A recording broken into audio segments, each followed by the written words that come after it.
Welcome back guys. आज मैं तुम लोगों के लिए फिर से एक नई धमाकेदार सीरीज को लेके आ चुका हूँ। इस सीरीज को इंट्रोड्यूस करने के लिए मैं तुमसे एक छोटा सा सवाल पूछूंगा। क्या होगा तुम्हारा ये सुंदर सा पीसफुल प्लेनेट अर्थ एक नर्क से जुड़ जाए, चारों ओर तुमसे ज्यादा कई गुना ज्यादा पावरफुल खतरनाक मॉन्स्टर तुम्हारे आसपास हैं और तुमने अपनी बहन को प्रोटेक्ट करने के लिए वॉरियर का प्रोफेशन चूज किया और अपनी पूरी जिंदगी अपनी बहन को प्रोटेक्ट किया। पावरफुल अपॉर्चुनिटीज को अपनी बहन को दिया, जो भी अच्छे ट्रेजर मिलते हैं वो अपनी बहन को दिए ताकि वो खुद की प्रोटेक्शन कर सके। पर उसके बावजूद तुम्हारी बहन अपने बॉयफ्रेंड के लिए तुम्हारी पीठ के पीछे तलवार घुसा दे और अपने ही हाथों से तुम्हारी आंखें बाहर निकाल ले। और ऐसा उसकी बहन ने क्यों किया? क्योंकि उसकी बहन को लगता था कि उसका भाई हर जगह पे उसकी लाइफ को कंट्रोल करने की कोशिश करता है, मतलब बस इसके लिए उसने अपने भाई को ही मरवा दिया।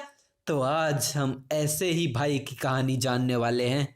तो अब हमारी कहानी की शुरुआत होती है। हमें एक ऐसी जगह का सीन दिखाते हैं जहाँ के आसमान में मौसम बिगड़ रहा है, बारिश हो रही है, बिजलियां कड़क रही हैं। उसी आसमान के नीचे खून की नदियां बह रही हैं। इन्हीं अनगिनत लाशों के बीच एक खूबसूरत सी दिखने वाली लड़की अपने हाथों में खंजर लिए कहती है, क्विंग फेंग तुम सच में कुछ तो हो। इवन तुम्हारे ऊपर 100 फोल्ड एजिंग इफेक्ट चल रहा है, उसके बावजूद तुमने एंशिएंट गॉड रूइन को क्लियर कर लिया। 100 फोल्ड एजिंग इफेक्ट का मतलब कि तुम्हारी उम्र 100 गुना तेजी से बढ़ रही है। वो लड़की कंटिन्यू करती है कि भले ही इस गॉड्स रूइन को तुमने क्लियर किया हो, पर ये divine artifact eye of judgement मैं ले रही हूँ। इस तरफ क्विंग फेंग बहुत ज्यादा घायल अवस्था में खांसते हुए कहता है, क्यों क्यों आखिर ऐसे समय पर तुमने मुझे धोखा क्यों दिया? आखिर मैं तुम्हारा भाई हूँ। पर इस लड़की ने तो बेदर्दी से क्विंग फेंग की आंखें बाहर निकाल ली थी और वो कहता है, क्या क्विंग फेंग तुम खुद को मेरा भाई बुलाते हो? हाँ, तुम तो कुछ नहीं हो, तुम्हें तो बस मेरे पेरेंट्स ने अडॉप्ट किया था, तुम्हारे अंदर तो मेरे जैसा खून भी नहीं है, फिर भी तुम्हारी इतनी हिम्मत कि तुम अपने आप को मेरा भाई बुलाते हो। तभी पीछे से एक बंदा आता है और वो कहता है, शाओयू इससे बात करने का तो कोई मतलब ही नहीं है। इसे देख के तो उसकी बहन तुरंत ही अपना मूड बदल लेती है और एकदम खुशी से कहती है, ब्रदर सॉन्गफेल। और ये सॉन्गफाई कहता है, हाँ ये तुम्हारा सो कोल्ड ब्रदर, चलो काम तो आया। और वो अपने एमसी से कहता है, क्विंग फेंग इस बार तो ये सच में तुम्हें थैंक यू कहना चाहिए, वरना तुम्हारी हेल्प के बिना तो शाओयू और मुझे ये डिवाइन आर्टिफैक्ट कभी नहीं मिलता। और उसने इस समय पे अपने एमसी की बहन से एमसी की आंखें भी ले ली थी और वो बताता है, ये सोल स्टीलिंग ब्लेड जो तुम्हारी बॉडी में धसी हुई है, एक ही बार में तुम्हारी सारी लाइफ स्पैन को चूस लेती है। इसे पाने में तो सच में मुझे बहुत ज्यादा मेहनत करनी पड़ी थी।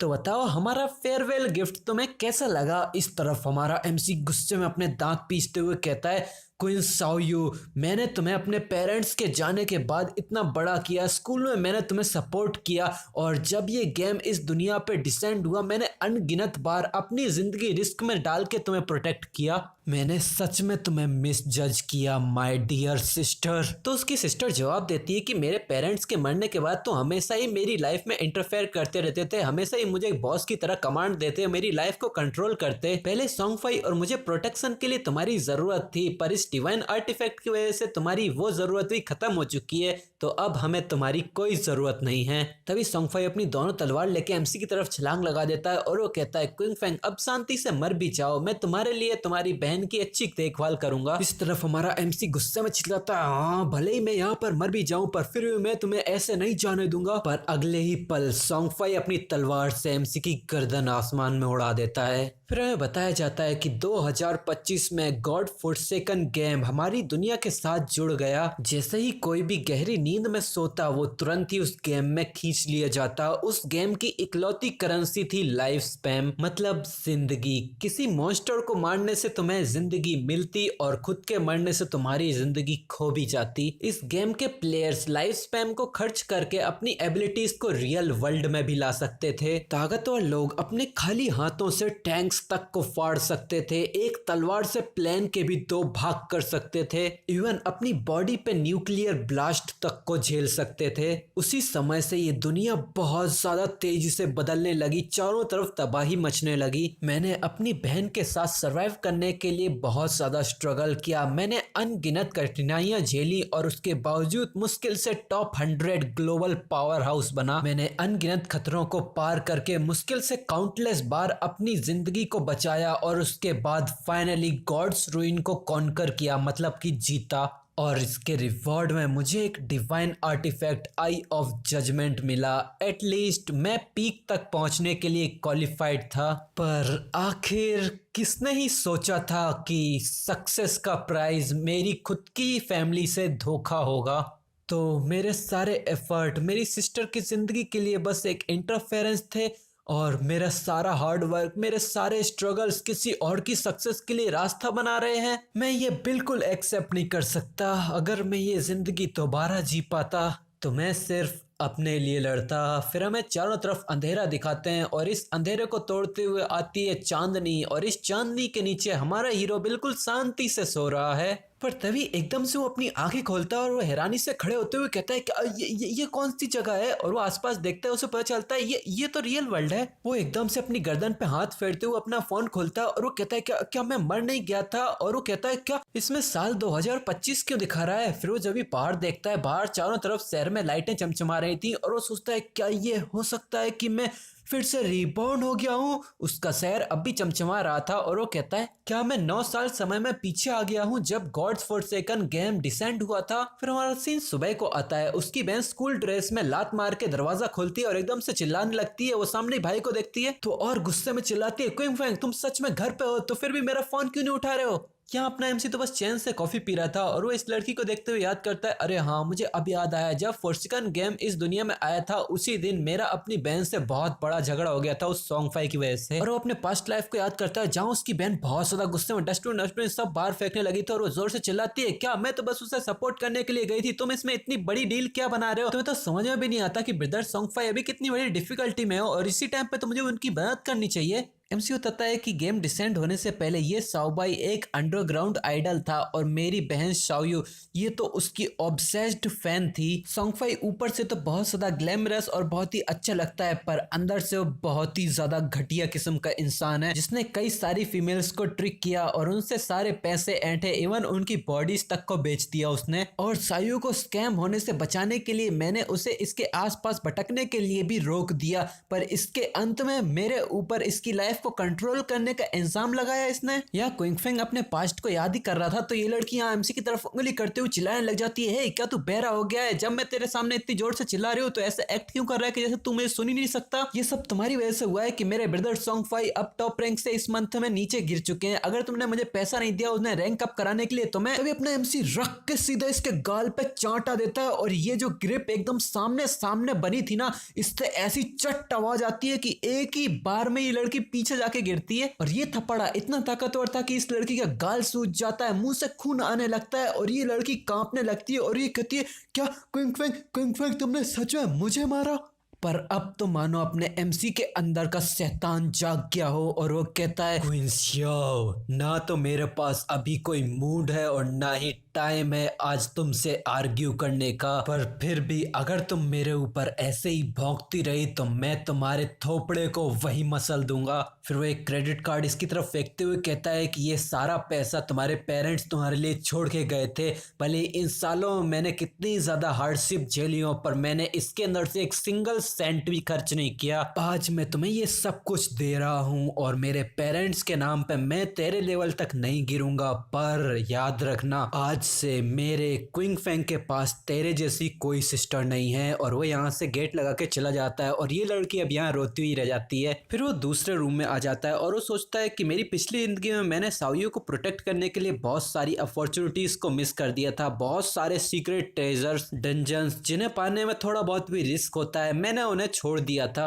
अब मैं ये सोचता हूँ कि बिना इस बर्डन के मैं कितना आगे तक जा सकता हूँ। फिर वो अपना कप रख के स्लीपिंग पिल्स को लेने लगता है। स्लीपिंग पिल्स से ऑब्वियसली वो सो जाएगा और वो एक गहरी नींद से अपने गेम के अंदर ट्रांसफर हो जाएगा। और वो पानी पी के कहता है, इस बार मैं अपनी पिछली जिंदगी के अंडरस्टैंडिंग का इस्तेमाल करूंगा ताकि सब लोगों से मैं आगे रह सकूं। शाओयू अब से तुम खुद पर ही डिपेंडेंट हो और सॉन्गफाई मैं पर्सनली तेरा सर लेने आ रहा हूँ। और वो अपने दिल में गुस्से की आग लिए वहीं पर ही सो जाता है और वो जागता है किसी अजीब से ही पानी जैसे जगह पे, जहाँ पे चारों तरफ पानी बह रहा है। और वो एक दरवाजे से अंदर आता है और वो आसपास देखते हुए कहता है ये तो करियर चॉइस हॉल है, मैंने इसे बहुत मिस किया। मुझे आज भी याद है जब मैं यहाँ पहली बार आया था तो मैं इतना ज्यादा नर्वस था कि मुझे एक कैरेक्टर का करियर चूज करने के लिए घंटों लग गए और यहाँ से वापस निकलने में मेरा बहुत ज्यादा टाइम वेस्ट हो गया। इस बार मैं थोड़ा जल्दी करूंगा। फिर वो एक वॉरियर प्रोफेशन के सामने आता है और वो हमें बताता है कि मेरी पिछली जिंदगी में मैंने घंटों तक सोच के वॉरियर प्रोफेशन को चूज किया था क्योंकि मुझे साओयू को प्रोटेक्ट करना था।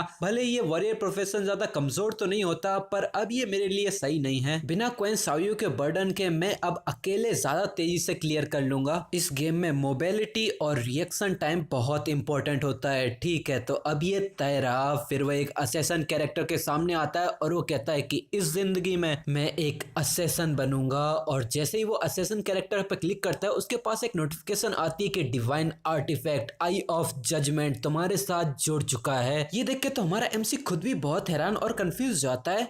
तभी उसके पीछे एक बहुत ही जाइंट चमचमाती हुई आंख ओपन हो जाती है और एक नोटिफिकेशन आती है कि आई ऑफ जजमेंट एक्टिवेट हो गया है। एक और नोटिफिकेशन में बताया जाता है कि तुम्हें एक यूनिक एट्रीब्यूट मिला है, अथॉरिटी ऑफ जजमेंट। ये एक पैसिव अथॉरिटी है। पैसिव मतलब कि ये खुद से ही एक्टिवेट हो जाती है और इसके इफेक्ट के तौर पे जैसे ही एमसी फॉरसेकन गेम में एंटर करेगा उसे तुरंत के तुरंत हाईएस्ट रैंक का प्रोफेशन और टैलेंट दिया जाएगा। यहाँ अपना एमसी बहुत ज्यादा खुशी से कहता है कि आई ऑफ जजमेंट खुद से ही मुझसे जुड़ गया मेरे रिबर्थ के बाद। तो ऐसा हो सकता है कि जब तक आर्टिफैक्ट अपने मास्टर को रिकॉग्नाइज कर रहा है तब तक भले ही इस आर्टिफैक्ट को कोई चुरा ही क्यों ना ले, ये यूजलेस होगा। शायद मेरा रिबर्थ भी इसी की वजह से हुआ है। पर तभी वो बहुत ज्यादा हैरान हो जाते हैं क्योंकि बहुत सारे डार्क कलर के स्पाइक्स जैसे कुछ एमसी के अंदर ही घुसने लगते हैं और वो कुछ कर पाता उससे पहले वो सारे इसको जकड़ लेते हैं। ऐसा लग रहा था कि डार्कनेस खुद से एमसी के साथ जुड़ना चाहती है। तभी एक नोटिफिकेशन में बताया जाता है कि कांग्रेचुलेशन, तुम्हें एक हिडन प्रोफेशन मिला है, इसे सिंक्रोनाइज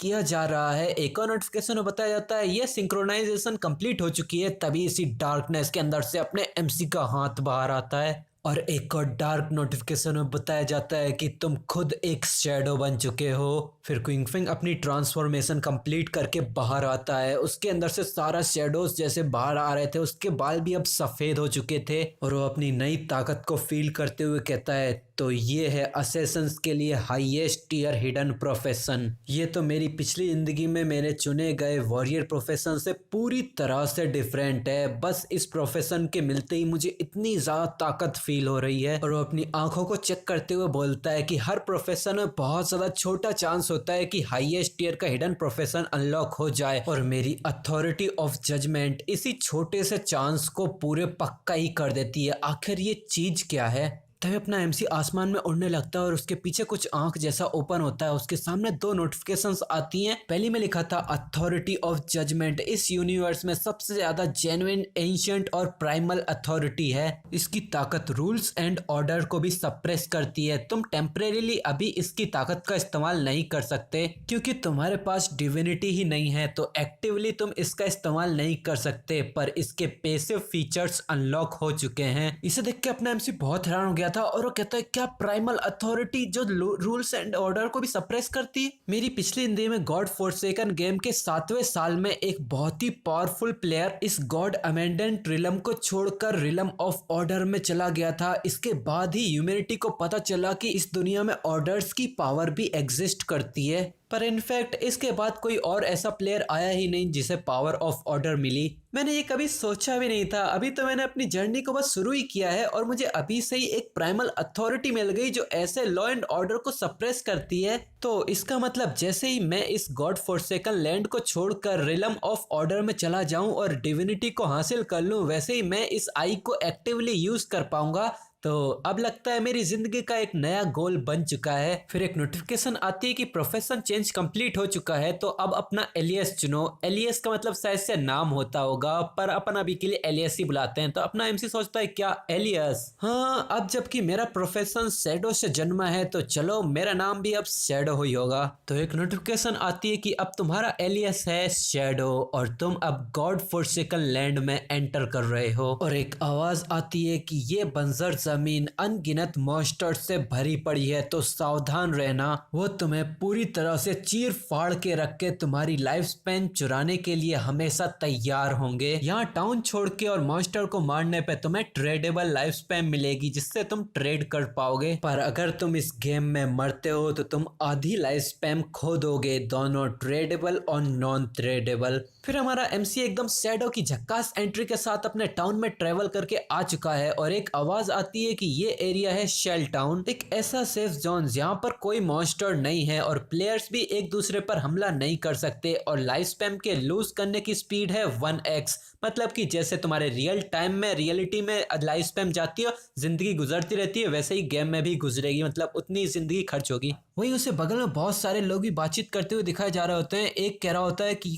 ये कौन सी जगह है, ये प्रोफेशन एलिस क्या चीज है। एक दूसरा कहता है मैं तो नाइट शिफ्ट करके आया हूँ और शायद मैं तो हेलुसिनेट कर रहा हूँ। इन्हें देख के अपना एमसी सोचता है क्या इतने सारे लोग पहले यहाँ पर गेम में आ चुके हैं, जल्द ही अलग अलग जगहों से अलग अलग कंट्रीज से पावरफुल लोग भी यहाँ पर आएंगे जो लॉ एंड ऑर्डर के पूरी तरह से इस दुनिया में बदल देंगे। और यहाँ पर लोग एमसी को देख रहे थे तो वो कहते हैं क्या ये किस तरह का प्रोफेशन, ये हमसे इतना ज्यादा अलग कैसे लग रहा है। दूसरा कहता है इसके हाथ में डैगर देख के ऐसा लग रहा है कि ये एक असेसन है, तो एक असेसन भी था। वो कहता है मैं भी तो एक असेसन हूँ, मैं इसकी तरह कूल क्यों नहीं लग रहा हूँ, और इसकी स्टेटस में देखो इसके पास तो स्किल्स भी हैं। अपना एमसी सोचता है अगर मैं उन कंट्रीज के पावरफुल लोगों से आगे रहना चाहता हूँ तो मुझे जल्द से जल्द प्रैक्टिस करके और पावरफुल बनना पड़ेगा। प्रैक्टिस किसी का इंतजार नहीं करती, मेरे पास समय वेस्ट करने का टाइम नहीं है। वो जैसे ही आगे बढ़ने लगता है उसके सामने लाइट चमकती है और वो अपना मुंह छुपा लेता है। वो मैं सामने दिखाते हैं बहुत सारे लोग अपनी बुरी बुरी हालत में यहाँ पर टेलीपोर्ट होके आए थे, वो सब चिल्ला रहे थे आओ। तो हम मरने के बाद सीधा टाउन में टेलीपोर्ट हो जाते हैं, पर एकदम से बहुत सारे लोग चिल्लाने लग जाते हैं क्या वो जंगली मॉन्स्टर कितना ज्यादा ताकतवर है, बस एक ही बाइट में उसने हमारी आधी टीम को खत्म कर दिया, हम उससे कैसी फाइट कर सकते हैं, वो तो बस एक लेवल 1 का क्रोरल था, हमारी पूरी ताकत से हमला करने के बाद भी हमने सिर्फ 130 उसकी हेल्थ कम की थी।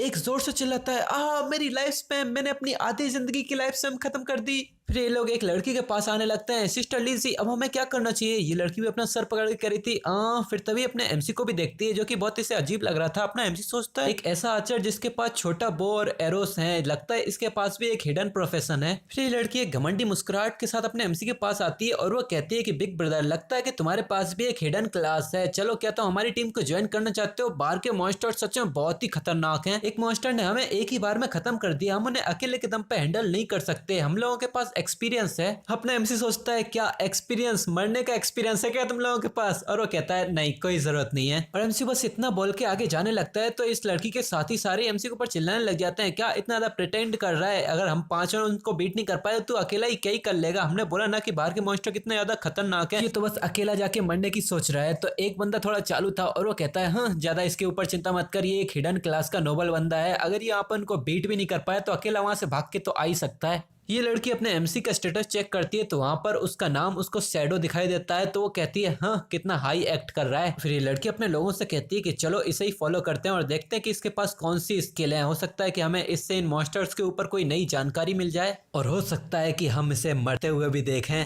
अब हमारा एमसी मॉन्स्टर हंट पर निकल चुका है और इसी के पीछे वो लड़की भी पीछा कर रही है और वो हमें बताती है लैंड अबेंडेंट बाय गॉड्स, ये प्लेस बहुत ज्यादा शांत और कुछ ज्यादा ही खतरनाक है, मुझे नहीं पता कि मैं यहाँ पर कैसे आई, पर मेरे पास सालों का गेमिंग एक्सपीरियंस है, इसीलिए मैंने जल्द ही एक नया ग्रुप फॉर्म कर लिया। इसके बावजूद इस बिगनर विलेज से निकलते ही जो हमें सबसे पहला मॉन्स्टर मिला उसी ने हमारी पूरी टीम को खत्म कर दिया। वो एब्सोल्युटली ऐसा एनिमे तो नहीं है जिससे हम जैसे लेवल 1 के प्लेयर सामना कर सके, और ये लोग एमसी का पीछा करते करते उसी के बारे में सोचने लग जाते हैं कि उस बंदे का स्टार्टिंग वेपन भी डिफरेंट है, मेरा तो एक डैगर है पर उसके पास एक शॉर्ट ब्लेड है, बस इतना ही नहीं उसकी स्पीड भी मुझसे ज्यादा तेज है, जबकि मैं एक असैसन हूं तो मेरी एजिलिटी सबसे ज्यादा हाईएस्ट होनी चाहिए, इसके साथ साथ उसका आउटफिट भी हमसे पूरी तरह से डिफरेंट है। ये लड़की भी एमसी को देखते हुए सोचती है कि ये शैडो वाला बंदा जरूर एक बहुत ही अनयूजुअल प्लेयर है, इससे फॉलो करने से हमें जरूर कोई अच्छी इन्फॉर्मेशन मिल सकती है। अपना एमसी भी पीछे मुड़ के इनको देखता है तो ये लड़की पेड़ के पीछे छुपने लग जाती है और वो कहती है क्या इसने हमें नोटिस कर लिया। तभी हमें दिखाते हैं अपना एमसी अपनी एबिलिटी का इस्तेमाल करते हुए शैडो स्नीक का इस्तेमाल करता है, जिससे वो शैडोज में कन्वर्ट होकर गायब हो जाता है। तो ये सब ये बाहर निकल के बात करने लगते हैं क्या वो कहाँ चला गया, नहीं वो हवा में से ही कैसे गायब हो गया, ये जरूर कोई स्टेल्थ स्किल होगी, एक ऐसी स्किल जो हमें शुरुआत में मिलती है और जो हमें इनविजिबिलिटी ग्रांट करती है, पर ये कुछ ज्यादा ही ओवर पावर नहीं है, आखिर उसके पास किस तरह की क्लास है। और हमें दिखाते हैं अपना एमसी भी इन लोगों से थोड़ी सी दूरी पे खड़ा होकर इनकी सारी बातें सुन रहा था। वो लोग बात कर रहे थे हाँ छोड़ो चलो वापस से टाउन में चलते हैं, हमारी लाइफ स्पैन पहले ही हादी हो चुकी है। हाँ चलो अंदर जाके खुद को इम्प्रूव करने के कोई तरीके देखते हैं। चलो देखते हैं कोई हिडन रिवॉर्ड्स या कोई ट्रेजर चेस्ट या कोई एनपीसी मिल जाए हमें। अपना एमसी यहाँ दो स्किल्स का इस्तेमाल कर रहा था, शैडो स्नीक और शैडो मैजेस्टी। शैडो स्नीक एक नॉर्मल स्टेल्थ एबिलिटी है जिससे हम कुछ ड्यूरेशन के लिए इनविजिबल हो जाते हैं। अटैक करने से हमारी इनविजिबिलिटी टूट जाएगी और स्टेल्थ टूटने के बाद जो तुम्हारा पहला हमला होगा उसका डैमेज भी इंक्रीज हो जाएगा। स्टेल्थ मैजेस्टी ये तुम्हारी स्टेल्थ की ड्यूरेशन को भी इंक्रीज करती है और इसका लेवल को भी 1 से बढ़ा देती है।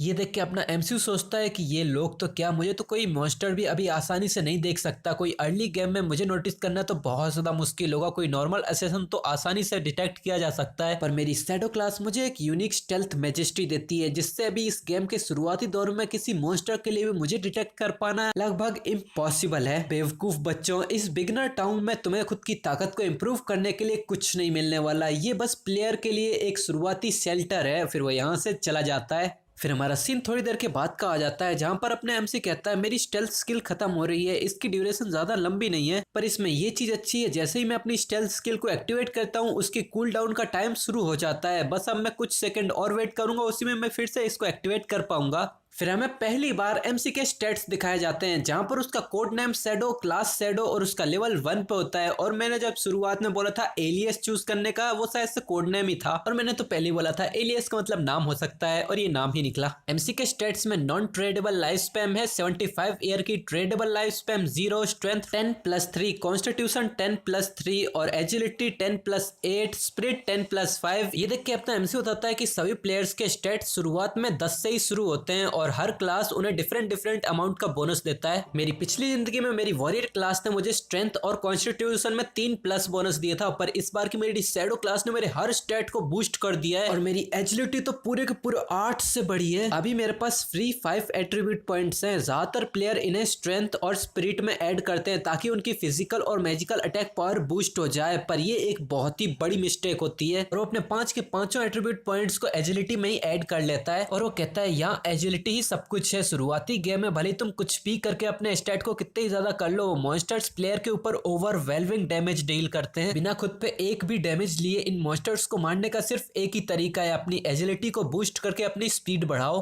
तभी उसको घुर घुर की आवाज आने लगती है तो ये सामने देखता है वहां पर एक पेड़ के पीछे एक अजीब सा मॉन्स्टर था जो घुर घुर की आवाज निकाल रहा था। उसके अंदर से अजीब सी लाइट चमक रही थी। उसके स्टेट्स में बताया गया था ये लेवल 1 का क्रॉलर है, इसका ग्रेड नॉर्मल है और ये अपनी अभी इवॉल्विंग स्टेज में है। इसे देख के एमसी कहता है एक क्रॉलर, ये अब भी लाइफ स्पैम को एब्जॉर्ब कर रहा है, ये जरूर वही मॉन्स्टर होगा जिसने उन 4 प्लेयर्स की टीम को खत्म किया था। उस क्रॉलर ने एमसी को नोटिस कर लिया था, इसीलिए वो पागलों की तरह एमसी पे झपट्टा मार के हमला करने की कोशिश करने लगता है, पर अपना एमसी इसके कैलकुलेट कर रहा था और वो कहता है कि इसके ऊपर अब भी थोड़ा सा डैमेज है, मतलब उस ग्रुप ने इसकी हेल्थ को थोड़ा बहुत तो कम कर दिया था। और वो हमें बताता है कि ये मॉन्स्टर्स प्लेयर्स को मार के उनकी लाइफ स्पैम चुरा लेते हैं और ये जब इनफ लाइफ स्पैम एब्जॉर्ब कर लेते हैं तो ये इवॉल्व भी कर सकते हैं। यहाँ ये क्रॉलर जब एमसी पे हमला करता है तो एमसी अपनी हाई एजिलिटी की वजह से डॉज कर जाता है और उसके अंदर से बहुत ज्यादा लाइट और शैडो निकालने लगते हैं और वो देखते ही देखते शैडोज में गायब होने लगता है। इस क्रॉलर की आंखों के सामने सामने से ही एमसी शैडोज में बदल के गायब हो जाता है। ये क्रॉलर आसपास देखने लगता है पर उसे कुछ नहीं मिलता, पर इसके ऊपर ही शैडोज दिखाई देते हैं और एमसी आसमान में ही अपनी स्टेल्थ को तोड़ते हुए स्नीक अटैक करता है और एक हमले में मॉन्स्टर मारा भी जाता है। एक नोटिफिकेशन आती है कि तुमने 174 का डैमेज किया है और तुमने एक लेवल 1 के क्रॉलर को मारा है, तुम्हें 10 एक्सपीरियंस पॉइंट मिलते हैं। और एमसी कहता है मैंने नहीं सोचा था मैं इसे 1 शॉट कर सकता हूँ, जरूर मुझे ये पता था कि मैं इसकी गर्दन पे मारूंगा तो एक क्रिटिकल हिट पड़ेगा। तभी एक और नोटिफिकेशन बताते हैं बैक स्टेप के बारे में। अगर तुम किसी की ऐसी जगह से हमला करते हो जहां से तुम्हारा दुश्मन तुम्हें देख ही नहीं पाए तो तुम्हारा डैमेज डबल हो जाता है। मतलब अगर अपना एमसी कोई छुप के हमला करे और उसका दुश्मन उसे देख ही नहीं पाए तो उसका डैमेज डबल ही हो जाएगा। ये देख के अपना एमसी कहता है हाँ तो अब ऐसे हुआ, मेरे बैक स्टेप स्किल भी बाकी स्किल के साथ जुड़ गई, इससे मेरी खतरनाक डैमेज मल्टीप्लायर अप्लाई हो गया। अगर किसी को समझ में नहीं आया तो एमसी ने अपने स्टेल्थ स्किल तोड़ के पहला हमला किया इसीलिए उसका डैमेज इंक्रीज हुआ, उसने गर्दन पे हमला किया इसलिए क्रिटिकल हिट लगा, बैक स्टेप की वजह से उसका डैमेज भी डबल हो गया। फिर वो इसी के बारे में देखते हुए अपने पुरानी यादों में खो जाता है जहां पर वो उस टाइम पे वॉरियर था, तब वो एक क्रिटिकल हिट भी मारे तब भी बस 40 का डैमेज पड़ता था। एक क्रॉलर को मारने में भी उसे सदियां लग जाती थी और प्रोसेस में उसकी जिंदगी भी कभी कभार खतरे में पड़ जाती थी। पर अब वो इस क्रॉलर से मिली हुई एनर्जी को मसलता है तो वहीं पे एक नोटिफिकेशन में बताया जाता है कि तुम्हें 3 दिन की ट्रेडेबल लाइफ स्पैम मिलती है और 54 साल 155 दिन की non tradable life spam. Tradable life spam जिससे वो सौदा कर सकते लगता है नॉन ट्रेडेबल, जिससे सौदा नहीं कर सकता। फिर एमसी कहता है कि यहाँ 5 लोग मरे थे और हर एक ने 20 से 30 साल की लाइफ स्पैन छोड़ी होगी, पर क्लोरा ने इसे एब्जॉर्व कर लिया, इसीलिए मुझे 54 साल की मिली। और हाँ, नॉन ट्रेडेबल लाइफ स्पैन अभी के लिए किसी काम की नहीं है। तभी उसके पीछे आई एक्टिवेट होती है और एक नोटिफिकेशन में बताया जाता है कि तुम्हारी आई ऑफ जजमेंट की अथॉरिटी एक्टिवेट हो गई है, तुम्हें एक नया टैलेंट मिला है, endless infinity evolution. Infinity evolution ये एक प्राइमल टैलेंट है। जब भी तुम किसी मॉन्स्टर को अकेले के दम पे हंट करोगे तो वहां तुम्हारे पास एक मौका होगा कि तुम्हें कुछ इवोल्यूशन पॉइंट मिल सकते हैं। इन इवोल्यूशन पॉइंट से तुम अपनी स्किल्स को अपग्रेड कर सकते हो। हर 24 घंटे में तुम्हें 5 इवोल्यूशन पॉइंट मिलेंगे। अगर तुम किसी बॉस क्लास मॉन्स्टर को हराओगे तो तुम्हें गारंटी इवोल्यूशन पॉइंट मिलेंगे। ये देख के तो अपना एमसी खुशी के मारे पागल होने लगता है और वो कहता है क्या इन्फिनिट इवोल्यूशन, मैं अपनी स्किल्स को अपग्रेड कर सकता हूँ? इसके बारे में तो मैंने अपनी पिछली जिंदगी में भी कभी नहीं सुना। जब भी मॉन्स्टर को मारने से कोई स्किल ड्रॉप होती है तो उसका ग्रेड हमेशा ही फिक्स रहता है। ऐसा कोई तरीका नहीं है जिससे इन्हें इम्प्रूव किया जा सके। ये पावर तो सच में रूल्स एंड ऑर्डर के परे है। ठीक है, तो चलो सबसे पहले शैडो स्नीक और बैक स्टेप को अपग्रेड करते हैं। तभी एक नोटिफिकेशन आती है कि तुमने 4 इवोल्यूशन पॉइंट कंज्यूम किए हैं और सक्सेसफुली स्किल्स अपग्रेड हो चुकी है। फिर उसके सामने उसकी स्किल्स की जानकारी दी जाती है। पहली स्किल थी उसकी शैडो स्नीक, जो नॉर्मल से ब्रॉन्ज रैंक की पहुंच चुकी है। स्टेल्थ की ड्यूरेशन 12 सेकंड से अब 16 सेकंड की हो गई है। स्टेल्थ ब्रेक करके हमला करने से जो डैमेज मिलता था वो 60 से इंक्रीज होकर 90 हो चुका है। स्किल का कूलडाउन रिड्यूस होकर 28 से 26 सेकंड हो गया है। बैक स्टेप स्किल जो कि एक पैसिव इंफीरियर ग्रेड की स्किल है, अब वो एक नॉर्मल ग्रेड की स्किल हो चुकी है। इसमें पीछे से हमला करने पे अटैक डैमेज 10% से इंक्रीज होता था, अब वो 15% से इंक्रीज हो गया है। वो ये देख के तो इतना ज्यादा खुश हो जाता है कि वो अपनी स्किल के बारे में जोर से चिल्लाने ही लग जाता है और वो कहता है शैडो स्नीक, इसकी ड्यूरेशन अभी कम से कम 16 सेकंड की है। मेरी स्टेल्थ मैजेस्टी से ये डबल होकर 32 सेकंड की हो गई है। स्टेल्थ की इतनी लंबी ड्यूरेशन के साथ तो मैं परमानेंटली इनविजिबल हो सकता हूँ। अब तो मैं किसी फुल एचपी वाले क्रॉलर को भी वन शॉट कर सकता हूँ। तभी एमसी के पीछे से आवाज आती है, कोई कहता है कि जरा उस पतले से बंदे को तो देखो, इसने तो अकेले के दम पे एक मॉन्स्टर को मार लिया। मैंने कहा था ना ये गेम बहुत आसान है। और हमें दिखाते हैं एमसी के पीछे एक कपल आया हुआ था जिनमें एक लड़की थी जो उसके बंदे का बहुत ज्यादा तारीफ कर रही थी, कुछ ज्यादा ही तारीफ कर रही थी और उसका वो बंदा कह रहा था तुम चिंता मत करो, मैं तुम्हें प्रोटेक्ट करूंगा। तभी एमसी कुछ देख के बहुत हैरान हो जाता है। वो देखता है कि इन्हीं लोगों के ऊपर एक पेड़ के ऊपर कोई स्पाइडर जैसी बहुत सारी आंखें दिख रही हैं। ये बंदा यहाँ कहता है, हे मैन, तुम्हें देखने से लगता है कि तुम अकेले बहुत स्ट्रगल कर रहे हो, क्या तुम चाहते हो कि मैं तुम्हें कैरी करूं? वेल, मैं कहूं तो इसे जरूर कोई अभी कैरी करने वाला है, देख तू बस। अपना एमसी पीछे की मॉन्स्टर को देख के कहता है नॉट हर, और वो अपनी शैडोज में ही गायब होने लगता है। ये देख के वो लड़की कंफ्यूजन में कहती है क्या वो बंदा तो सामने से ही गायब हो गया? तो ये लड़का हंसते हुए कहता है वो जरूर मेरी मसल देख के डर गया होगा। पर ये स्पाइडर तो अब इन दोनों के सर पे आ खड़ी हो चुकी है और ये लोग भी पीछे मुड़ के देखते हैं तो ये बहुत घबरा जाते हैं। ये कहते हैं क्या ये क्या चीज है? फिर हमें बताया जाता है कि नर्टर एक लेवल 1 के ब्राउन्स ग्रेड के मॉन्स्टर होते हैं, पर अभी ये जो नर्टर है ये लेवल 1 की स्पाइडर है और इसका ग्रेड अभी नॉर्मल है। और यहाँ अपना एमसी इनविजिबल होकर यहीं पे ही खड़ा था और वो ये देख के सोचता है नर्टर एक बिगिनर बॉस लेवल का मॉन्स्टर है, उसके पास 1600 से भी ज्यादा की एचपी होती है, उससे कोई नॉर्मल रुकी हैंडल नहीं कर सकता और उसके पास ऐसी छोटी छोटी सी स्पाइडर्स अपनी कमांड में होती है। मतलब एमसी के सामने जो अभी स्पाइडर है वो किसी बॉस मॉन्स्टर की मिनियन है। यहाँ अपना एमसी ये सब सोच ही रहा, इतने में तो उसने उन दोनों का खेल खत्म कर दिया था और अपना एमसी कहता है परफेक्ट, चलो अब मैं देखता हूँ कि अपनी अपग्रेडेड स्किल कितनी ज्यादा ताकतवर हुई है। वो जाके सीधे उस स्पाइडर के मुंह पे ही स्टेल्थ ब्रेक करके हमला करता है, जिससे बहुत ज्यादा जोर से स्पाइडर चीखने लग जाती है, उसके मुंह से बहुत ज्यादा पर्पल खून निकलने लगता है और अपना एमसी फिर से शैडो स्नीक में घुस जाता है, मतलब फिर से शैडो में घुस जाता है और यहाँ ये स्पाइडर चीखती चिल्लाती रह जाती है। एक नोटिफिकेशन आती है कि तुमने 338 का डैमेज किया है, तुमने इसकी वीक पॉइंट पे अटैक किया है। यहाँ अपना एमसी भी शैडो स्नीक का इस्तेमाल करके पेड़ के पीछे जाके छुप जाता है और उसे भी 9 का डैमेज पड़ा था और वो सोचता है ये तो अच्छा है कि मेरी एजिलिटी इतनी हाई तो है कि मैं इसके अटैक को डॉज कर सकता हूँ, वरना अगर मैं इसके अटैक से एक बार भी टकराता तो मैं तो सीधा 1 शॉट किल हो जाता। और वो मनी मन में हंसते हुए कहता है कि मेरा पिछले वाला अटैक उसने पूरे 300 का डैमेज दिया, ये तो सच में बहुत ही अमेजिंग फीलिंग है। और हमें दिखाते हैं ये बहुत ही घायल हो चुकी है, इसके अंदर से खून निकल रहा है, उसके बावजूद ये पागलों की तरह इधर उधर हमला करने लगी है, पेड़ तोड़ रही है। ये देख के अपना एमसी सोचता है ये बहुत गुस्सा हो चुकी है और वो हमें बताता है कि ये मॉन्स्टर्स इंटेलिजेंट होते हैं, ये बस खड़े रह के तुम्हारे हमला खाने का इंतजार नहीं करेंगे। और ये स्पाइडर चारों तरफ हमला कर रही थी, ये देख के अपना एमसी सोचता है कि ऐसा लगता है ये चारों तरफ पागलों की तरह हमला इसीलिए कर रही है ताकि मेरी लोकेशन का पिन पॉइंट पता लगा सके। और ये छोटे छोटे मॉन्स्टर भी अब अलर्ट लग रहे हैं, लगता है मैं ऐसे ही अब घुस के हमला नहीं कर सकता, पर अगर मेरा गैस सही है तो। फिर हमें दिखाते हैं ये स्पाइडर चिल्लाते हुए सब कुछ तोड़फाड़ कर रही थी, तभी इसके बगल में से एक हमला आता है और ये हमला सीधे जाके स्पाइडर के पेट पे टकराता है और ये भी स्पाइडर का एक वीक पॉइंट था नीचे का उसका पेट, तो उस पे भी इसका 300 का लगभग डैमेज पड़ता है और अपना एमसी सोचता है कि जैसा कि मैंने सोचा था, और वो हमें बताता है कि मेरा मेन डैमेज आउटपुट स्टेल्थ में एम्बुश करने पे स्ट्राइक बोनस और क्लास स्किल इंचेंटमेंट की वजह से आता है। तो अगर मैं उसको पत्थर फेंक के भी मारूं तो उस पे भी सोलो डैमेज डील होगा। फिर वो एक और पत्थर फेंकते हुए बताता है कि बस मुझे एक चीज करनी है कि बस मेरे शैडो स्नीक का कूलडाउन खत्म होने तक का इंतजार करना है और 1 सेकंड पहले ही पत्थर फेंकना है और बस ये पत्थर ही ambush strike back stab weak point attack bonus को ट्रिगर कर देगा। और होता भी कुछ ऐसा ही है, अगला पत्थर जाके फिर से इसके मुंह पे लगता है, बहुत ज्यादा खून निकलने लगता है, 289 का डैमेज पड़ता है और ये अटैक भी वीक पॉइंट पे ही हुआ था। फिर एमसी फिर से छुपते हुए सोचता है कि अब मुझे शैडो स्नीक को फिर से एक्टिवेट करना है और शैडो स्नीक के कूल डाउन तक फिर से हिडन रहना है और कूल डाउन के खत्म होने से 1 सेकंड पहले मुझे निकल के पत्थर फेंकना है।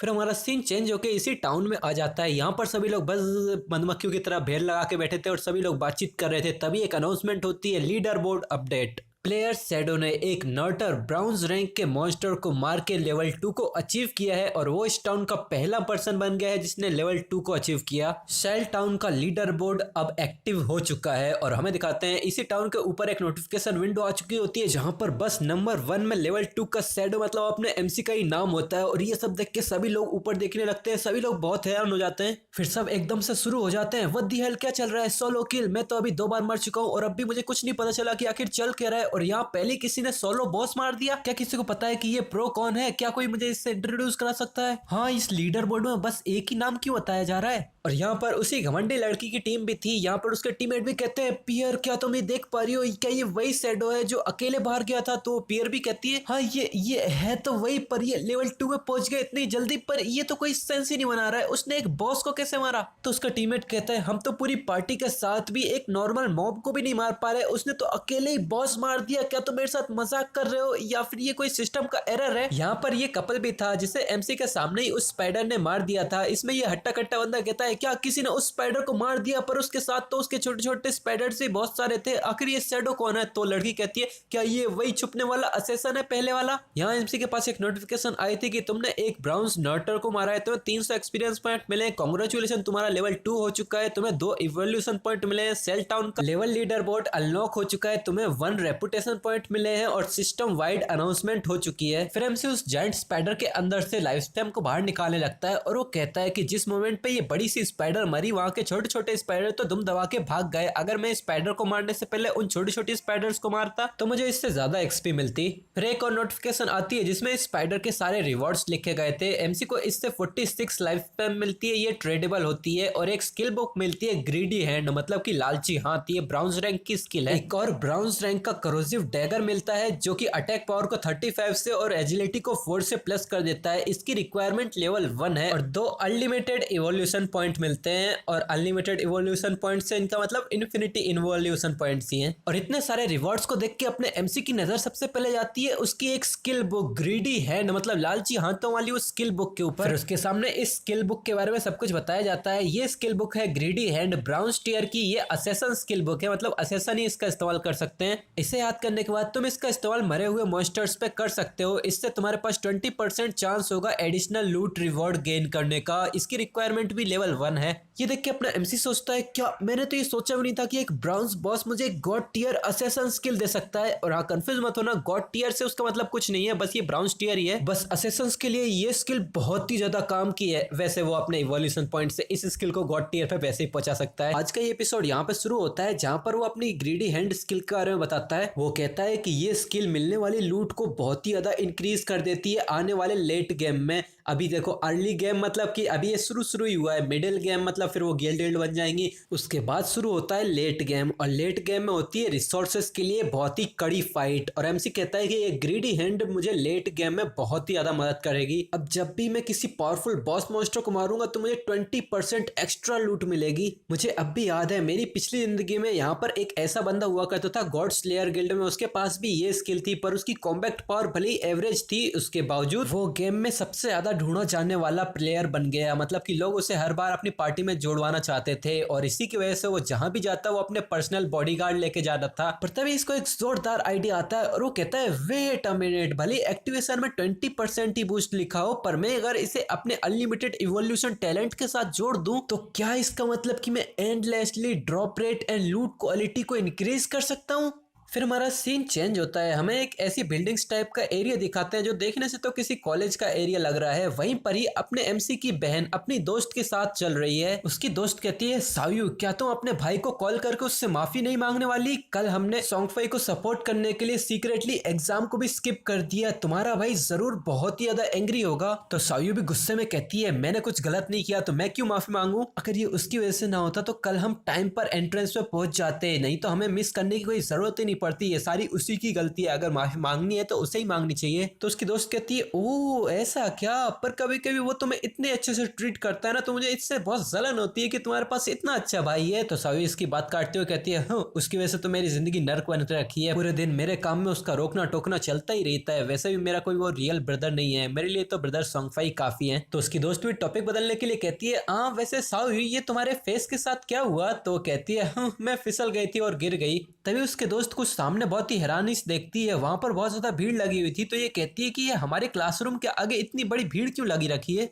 और ये जब अंदर घुसते हुए आगे जाने लगती है और वो जब सामने देखती तो वहां पर एक बच्चा डेस्क के ऊपर इनविजिबल सा हो रखा था। ये सारे उसके बगल के दोस्त भी उसे उठाने की कोशिश करते हैं पर वो उठ ही नहीं रहा था। तो सायू की दोस्त बगल वाले बच्चे से पूछती है ये क्या हुआ, सांगवे आधा ट्रांसपेरेंट कैसे हो रखा है? तो उसके सामने वाला क्लासमेट कहता है मुझे पक्का तो नहीं पता पर ब्रदर वेंग ने पहले हमसे कहा था कि उन्हें छोटी सी नींद लेनी है तो वो सो रहे हैं थोड़ी देर के लिए। जब हमने पीछे मुड़ के उनको देखा तो ऐसी आधे से ट्रांसपेरेंट हो रखे थे। दूसरा बच्चा बताता है हाँ और ऐसा कुछ नहीं है कि ये बस इकलौता केस है, पूरे इंटरनेट पे ऐसा ही कुछ दिखाया जा रहा है, पूरे वर्ल्ड वाइड में ऐसे बहुत सारे लोग ये सब एक्सपीरियंस कर रहे हैं। कुछ एक्सपर्ट्स का कहना ये है कि जैसे ही तुम सोते हो वैसे ही तुम ये आधे ट्रांसपेरेंट फैंटम जैसी स्टेट में पहुंच जाते हो और किसी को नहीं पता कि ये अभी क्यों हो रहा है। तो सायू की दोस्त कहती है कि मुझे अपने पेरेंट्स को कॉल करके उन्हें इसके बारे में वार्न करना पड़ेगा, सायू तुम भी अपने ब्रदर को कॉल कर दो जस्ट इन केस। तो सायू गुस्से में कहती है जैसे कि मैंने कभी उसे पहले कांटेक्ट किया ही है, इसके जैसा बंदा, ये तो बेहतर होगा कि वो ऐसे ही मर जाए। तो ओ भाई ये कुछ ज्यादा ही जहरीली नहीं है, जब भी मुंह खोल रही है बस जहर ही उगल रही है। दूसरी तरफ एमसी को एक नोटिफिकेशन आती है कि तुम्हारी greedy hand skill successfully evolve हो चुकी है, वो ब्राउन से गोल्ड रैंक पर पहुंच चुकी है। ये अब भी एक असेसन स्पेशल स्किल है, पहले जहां इसमें 20% चांस होते थे एक्स्ट्रा लूट मिलने के, वही चांस अब इंक्रीज होकर 70% हो चुके हैं। फिर एक नोटिफिकेशन आती है कि तुमने ग्रीडी हैंड को लर्न कर लिया है, इसके आगे +2 लिखा है तो शायद इसका मतलब कि ये ग्रीडी हैंड लेवल 2 पर पहुंच चुकी है। हाँ अभी तो यही समझ लो, अगर बाद में कुछ और हुआ तो मैं बता दूंगा। इसके बाद अपने एमसी का हाथ ट्रांसफॉर्म सा होने लगता है, उसका हाथ में बहुत सारा लाइट चमकने लगती है, बहुत सारी रिंग्स उसके हाथों में आने लगती हैं, उसकी कलाई पे अजीब अजीब से लेटर्स बनने लगते हैं। फिर 2 नोटिफिकेशंस आती है कि तुमने सक्सेसफुली ग्रीडी हैंड को एक्टिवेट कर लिया है और वो अपनी इस ग्रीडी हैंड का इस्तेमाल करता है उसके सामने पड़े बॉस मॉन्स्टर पे, जिससे उसे 2 इवोल्यूशन पॉइंट और 46 दिनों की ट्रेडेबल लाइफ स्पैन मिल जाती है। जिसे देख के अपने एमसी बहुत खुश हो जाता है और वो हंसते हंसते चिल्लाता है नॉट बैड, मुझे और 2 इवोल्यूशन पॉइंट मिल गए। ग्रीडी हैंड को +3 पर पहुंचाने के लिए मुझे 3 इवोल्यूशन पॉइंट चाहिए, गुड, जल्द ही मैं 100% एक्स्ट्रा लूट पा पाऊंगा। फिर एमसी शैडो स्नीक का इस्तेमाल करते हुए गायब सा होने लगता है और वो गायब होते होते कहता है कि अब तक वर्ल्ड गवर्नमेंट को इस सिचुएशन के बारे में पता चल गया होगा, अब इस गेम में सुनामी की तरह ज्यादा से ज्यादा लोग घुसते चले जाएंगे, मुझे अपनी प्रोग्रेस को और तेज करना पड़ेगा और अभी के लिए जिन इक्विपमेंट्स को मैं इस्तेमाल कर सकता हूँ वो सारी इक्विप कर लेता हूँ। फिर वो एक ब्राउन्स रैंक का करोसिव डैगर जो अटैक पावर को 35 से और एजिलिटी को 4 से बढ़ा देता है, जिसके लिए लेवल 1 की रिक्वायरमेंट है, उसे इक्विप कर लेता है। फिर एमसी अपने स्टेल्थ मोड में चलते चलते बताता है कि गवर्नमेंट को ये सब पता चलने में ज्यादा समय नहीं लगेगा कि इस गेम से स्किल्स और इक्विपमेंट्स को रियल वर्ल्ड में भी लाया जा सकता है। जब ऐसा होगा तो पूरी दुनिया में छीना झपटी, तबाही और केओस का माहौल छा जाएगा और स्किल्स और इक्विपमेंट्स को इस गेम से बाहर निकालने के लिए 2 कंडीशन को पूरा करना जरूरी है। पहली कि तुम्हें लेवल 10 तक होना चाहिए और दूसरी कि तुम्हारे पास इनफ ट्रेडेबल लाइफ स्पैन होनी चाहिए। पर यहाँ छोटे छोटे मॉन्स्टर्स से ग्राइंड करने में मुझे बहुत ज्यादा समय लगेगा, तो मुझे ताकतवर बॉसेस को ही ढूंढना पड़ेगा। तभी दूर से आवाज आवाजें आने लगती है, हाँ ये ले, इसे जल्दी डॉज करो।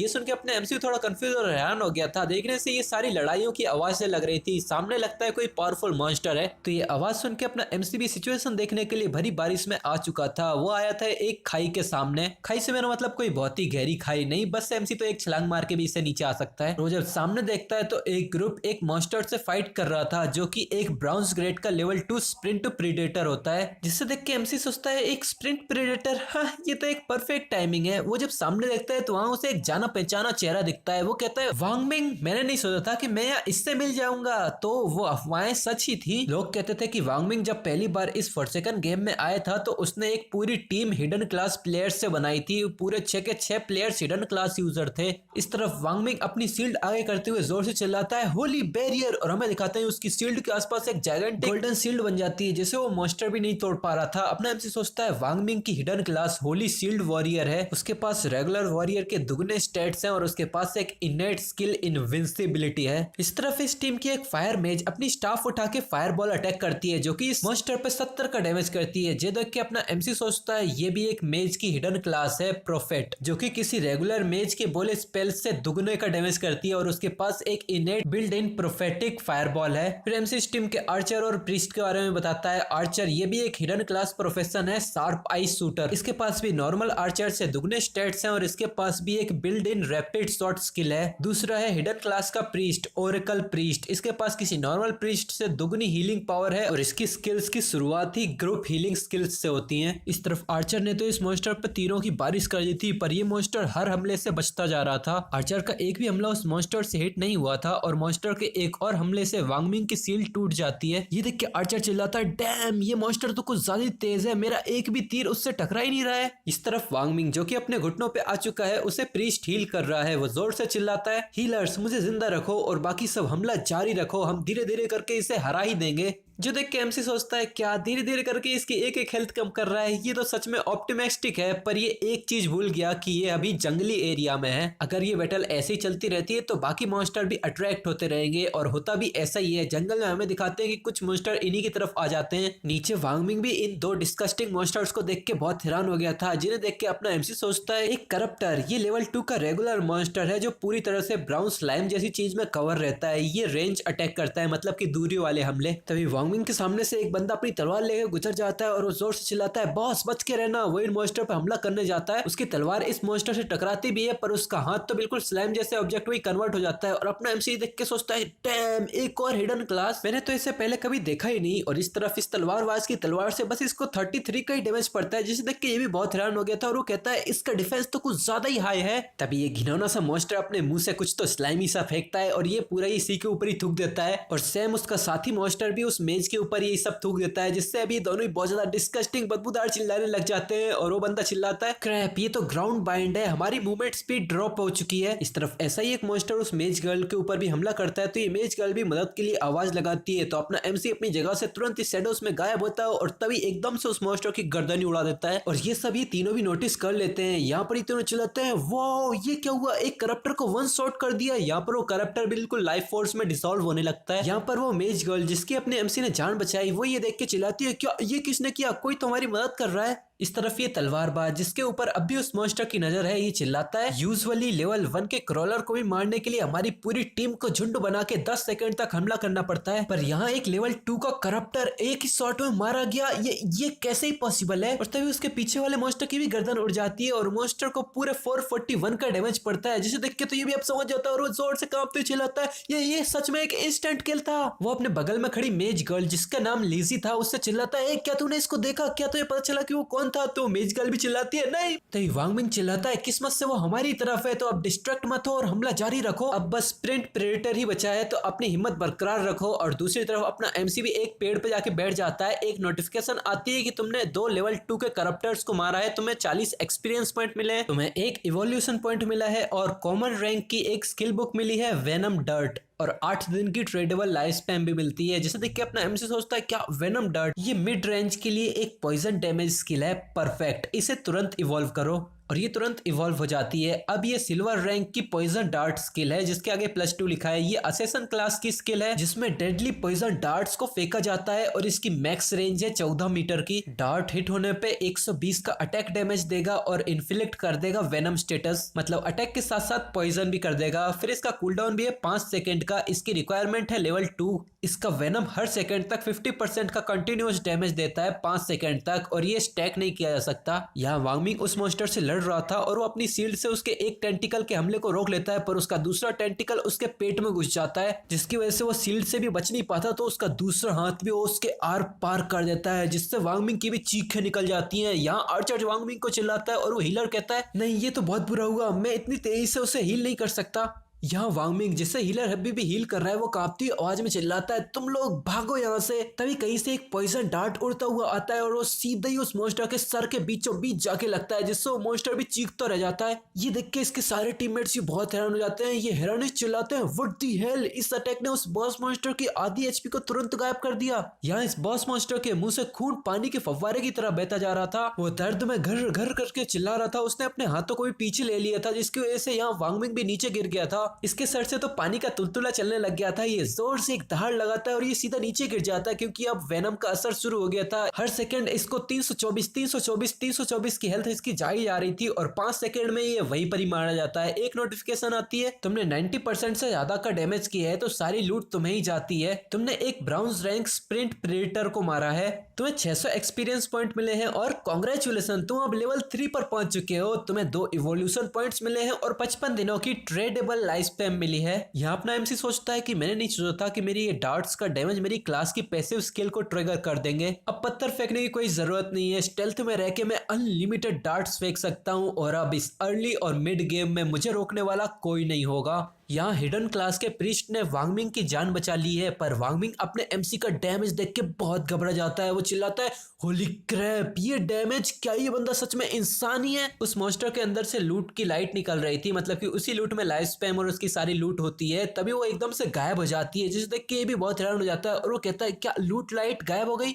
ये देख के बंदा एकदम से खड़ा हो जाता है और वो इधर उधर देख के हाथ जोड़ने लगता है और वो कहता है फ्रेंड तुम्हारे बहुत बहुत शुक्रिया हमारी जान बचाने के लिए, क्या मैं तुम्हारा नाम जान सकता हूँ? तभी इन लोगों को एमसी की आवाज आती है क्या तुम लोग मुझे थैंक यू बोल रहे हो? ऐसे जंगली इलाकों में ऐसे ही लोगों के ऊपर इतनी आसानी से भरोसा मत किया करो। तो वांग मिंग भी अपनी टीम को लेके यहाँ से जाने लगता है और वो कहता है कि ठीक है आपकी एडवाइस के लिए शुक्रिया, मैं समझ गया, अब आप अपनी लूट को अच्छे से एग्जामिन कीजिए, हम आपको डिस्टर्ब नहीं करेंगे। मेरा नाम वांग मिंग है, अगर तुम्हें कभी भी किसी चीज की जरूरत हो तुम कभी भी आ सकते हो। वहाँ पर लिंजी भी कहने लगती है हे मेरा नाम लिंजी है, जान बचाने के लिए शुक्रिया, क्या मैं आपको अपनी फ्रेंड लिस्ट में जोड़ सकती हूँ? तो उसका दूसरा साथी कहता है हे बातें बहुत हुई, अब चलो। ये देख के अपना एमसी पहले तो लूट की लाइट को कलेक्ट करता है और वो सोचता है वांग मिंग थोड़ा रिलायबल तो लगता है, मतलब भरोसेमंद तो लगता है, प्लस उसके पास डाक्सिया गवर्नमेंट का सपोर्ट है और उसके पास बहुत सारे रिसोर्सेस भी हैं। मुझे अपनी चीजें बेचने के लिए एक स्टेबल जगह चाहिए होगी, तो मैं जो चीजें इस्तेमाल नहीं कर सकता वो इनको बेच सकता हूँ। तभी अपना एमसी इस लूट लाइट के ऊपर ग्रीडी हैंड का इस्तेमाल करता है जिससे एक नोटिफिकेशन बताते हैं कि तुम्हें 3 इवोल्यूशन पॉइंट मिले हैं, 55 दिन की ट्रेडेबल लाइफ स्पैम मिली है, तुम्हें इस स्प्रिंट पेरिटर का लेदर ग्रोव मिला है जो कि ब्राउन्स रैंक का आइटम है।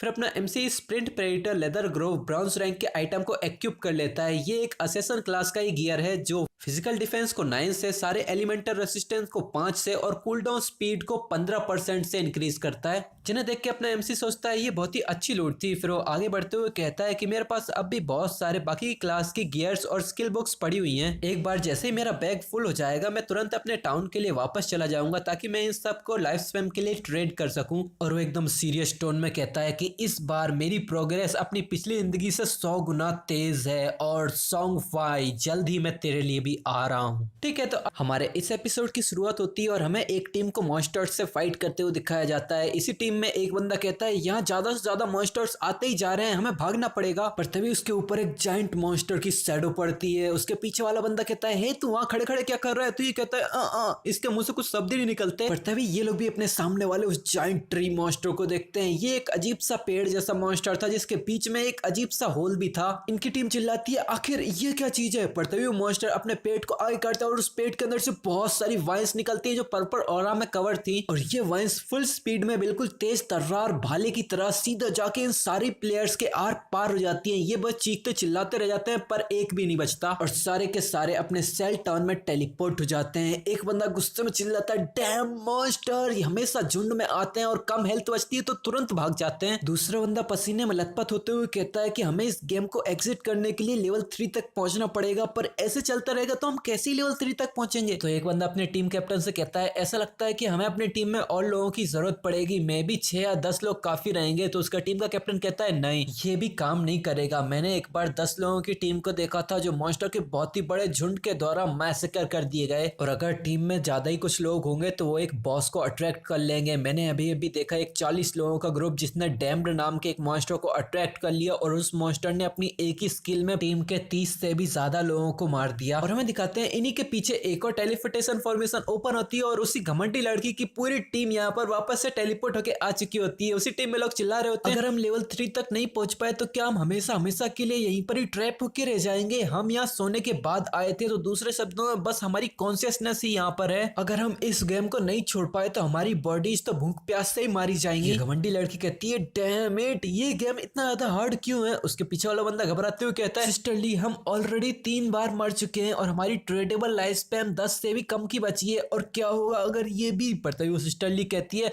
भले ये सच है या नहीं, पर अब हम दोबारा मरना अफोर्ड नहीं कर सकते। फिर ये लड़की अपने ऊपर रैंकिंग लिस्ट को देखती है, वहाँ शैडो ऑलरेडी लेवल 3 पर पहुंच चुका है, वांगमिंग लेवल 1 पे है और बलहाला नाम का कोई बंदा लेवल 1 पे है। ये दोनों ही वॉरियर्स हैं। पर ये लड़की बस अपने असेसन शैडो को ही देखती है और वो कहती है कि ये शैडो बंदा इतनी तेजी से लेवल अप कर रहा है, और ये जलन के मारे सोचती है कि इस बंदे को जरूर कुछ ऐसी मेथड्स पता होंगी जिससे ये तेजी से लेवल अप कर रहा है। हमें इसको कैसे भी करके मनाना पड़ेगा ताकि ये कैसे भी करके हमें लेवल 3 तक पहुंचवाए और हम इस गेम से बाहर निकल सकें। फिर ये लड़की पूरे जोश में चिल्लाती है कि मेरे शब्दों को चारों तरफ फैला दो, अगर ये शैडो बंदा हमें लेवल 3 तक पहुंचवाता है तो मैं रियलिटी में जाने के बाद इसे 10 मिलियन दूंगी, और वो भी पूरा पैसा नगद कैश में। इसके पीछे वाला बंदा घबराते हुए कहता है, क्या 10 मिलियन। ये लड़की सोच रही थी कि 10 मिलियन का ऑफर, अगर इसकी जगह पे मैं होती तो मैं भी ऐसे ही 10 मिलियन को इग्नोर नहीं कर सकती। इस तरफ अपना एमसी अपने मैजिकल डार्क से यहाँ पर एक मॉन्स्टर को मार देता है और इसे एक नोटिफिकेशन आती है कि तुमने एक लेवल 2 के कंटेमिनेटर को मारा है, तुम्हें 20 एक्सपीरियंस पॉइंट मिले हैं, 1 इवोल्यूशन पॉइंट मिला है। और शैडो सारी लूट को एब्जॉर्व करते हुए कहता है कि ठीक है, अब मेरे पास इनफ इवोल्यूशन पॉइंट हो चुके हैं। फिर शैडो सिस्टम से कहता है कि मेरे हैंड ऑफ एवरेस्ट को इवॉल्व करो, तो सिस्टम इसके 5 इवोल्यूशन पॉइंट को काट लेता है और इसके पास अब 0 बचते हैं। फिर हमें नई नवेली इवॉल्व की हुई हैंड ऑफ एवरेस्ट स्किल को दिखाते हैं जो कि अब प्लेटिनम जेड रैंक की हो चुकी है। ये असेसन स्किल है और इसे मॉन्स्टर की डेड बॉडीज पे यूज किया जा सकता है। पहले जहां एक्स्ट्रा लूट ड्रॉप करने के चांसेस 110% थे, वही अब चेंज होके 160% चांस हो चुके हैं, और इस लूट में भी 20% चांस है कि इसकी लूट की रेयरिटी 1 लेवल से इंक्रीज हो सकती है।